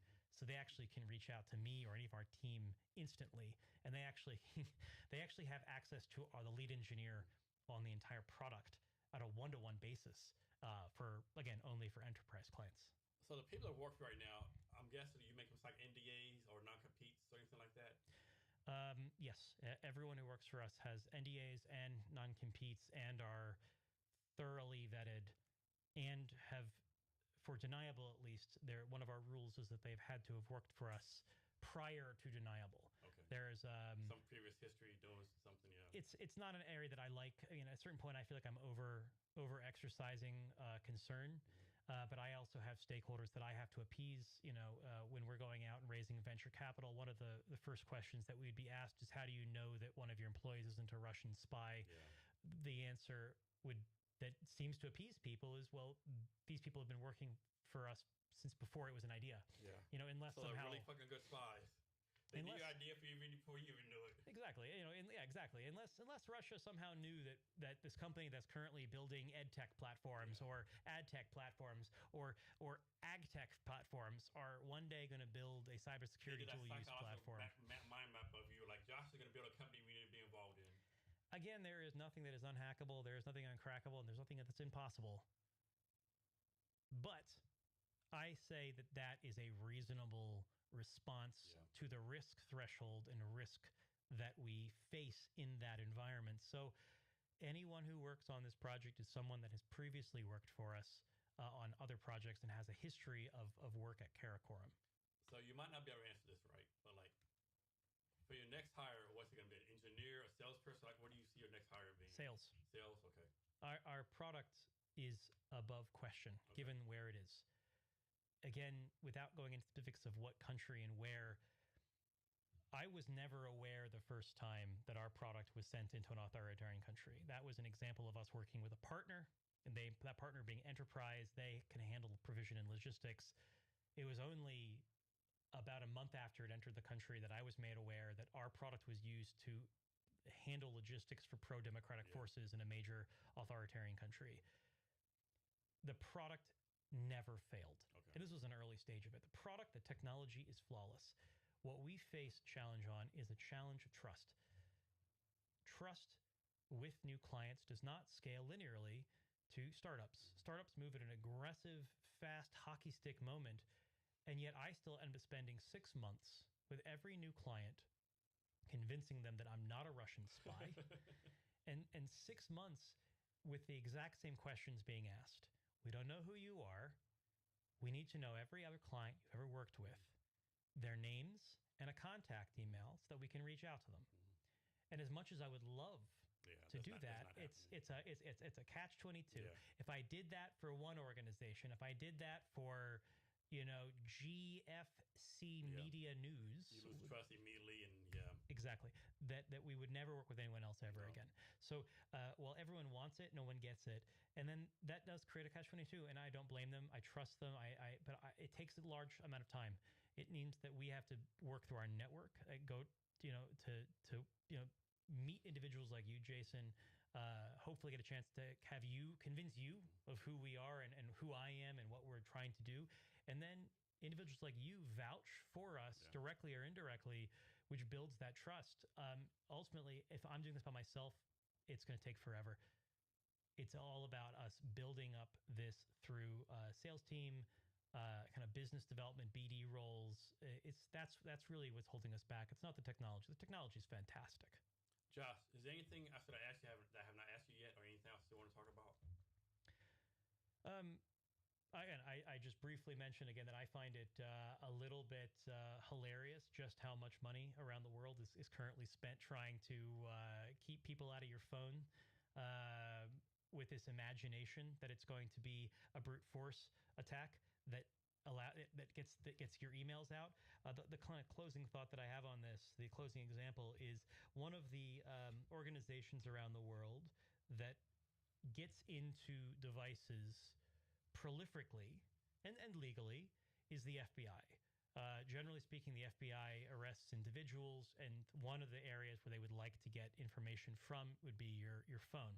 And I'm not here to say whether that is right or wrong or up or down or whether those individuals meant. I'm talking about in generality, the FBI would like to get into your phone. Of the arrests the FBI makes every year, I like to ask people how many of those phone unlocks happen every year by using zero-day exploits, brute forcing, or some sort of man-in-the-middle attack. Answer is between 0 and 1. Breaking into your phone, breaking Apple's encryption, breaking Google's encryption is so expensive and so complicated. It costs millions of dollars, and oftentimes if you use a zero-day exploit, the whole point is that it will never be able to be used again. Apple or Google will patch it immediately. It is an eye-wateringly expensive ordeal. So does that mean the FBI does not break into phones more than 0 or 1 time per year? Absolutely and obviously not. The FBI breaks into hundreds of thousands of phones per year through wrench attacks, through coercion. Open your phone or else. And we simply use this in an illustrative way to demonstrate the risk of a wrench attack versus the wrench of a zero-day attack. Call me cynical, call me crazy, but I think if you had $100 billion to spend securing a device, you should spend it proportionally to where the risk is, not where you think the risk is. It should be nearly 99.9% towards wrench attacks and 0.1% against zero-day. But interestingly, it's not. It's the opposite. So, Josh, how can people get in touch with you? Well, you can easily go to deniable.io. We have a contact form there. Believe it or not, the messages actually go to me personally in addition to the team, but I read each and every single one of them. We also have a LinkedIn page that I am one of the moderators for. I will always read the messages. So the absolute easiest way for Deniable is just check out deniable.io. Send us a message to the contact form there or go on LinkedIn. Or if you are interested, you can even go a step higher. You can go to the Karakoram website, which would be karakoram.co. And there's equally a contact form there, which will be seen broadly across by me and all of the founders at Karakoram. So you say you read all of them, but how do you decide what to respond to? I can't respond to everything. I mentioned earlier I'm a father, which means that I have no time, but I also don't sleep. I as again, I really apologize if there's any listeners out there who have sent me a message and I haven't responded to it either on LinkedIn or email. So but to my knowledge, I've never not responded to a message that have come in through the Deniable portal. Even a few days ago, we had a support message from someone named Fernando who was setting up his phone, and he kept getting an error message that ultimately was due to the fact that he had a faulty USB cable for the installation. And I was the one stepping in, and he was getting emails back and forth from the CEO of Deniable on solutionizing. I mean, that's this. how you do customer service, right? I do my best. I mean, I was doing it with a baby on my knee screaming in my ear, but hey, he got personalized one-on-one experience and support from the founder of the company. Nice, Josh. Thanks for your time today. Really appreciate it. This is a great talk. Thank you very much. I really appreciate the time.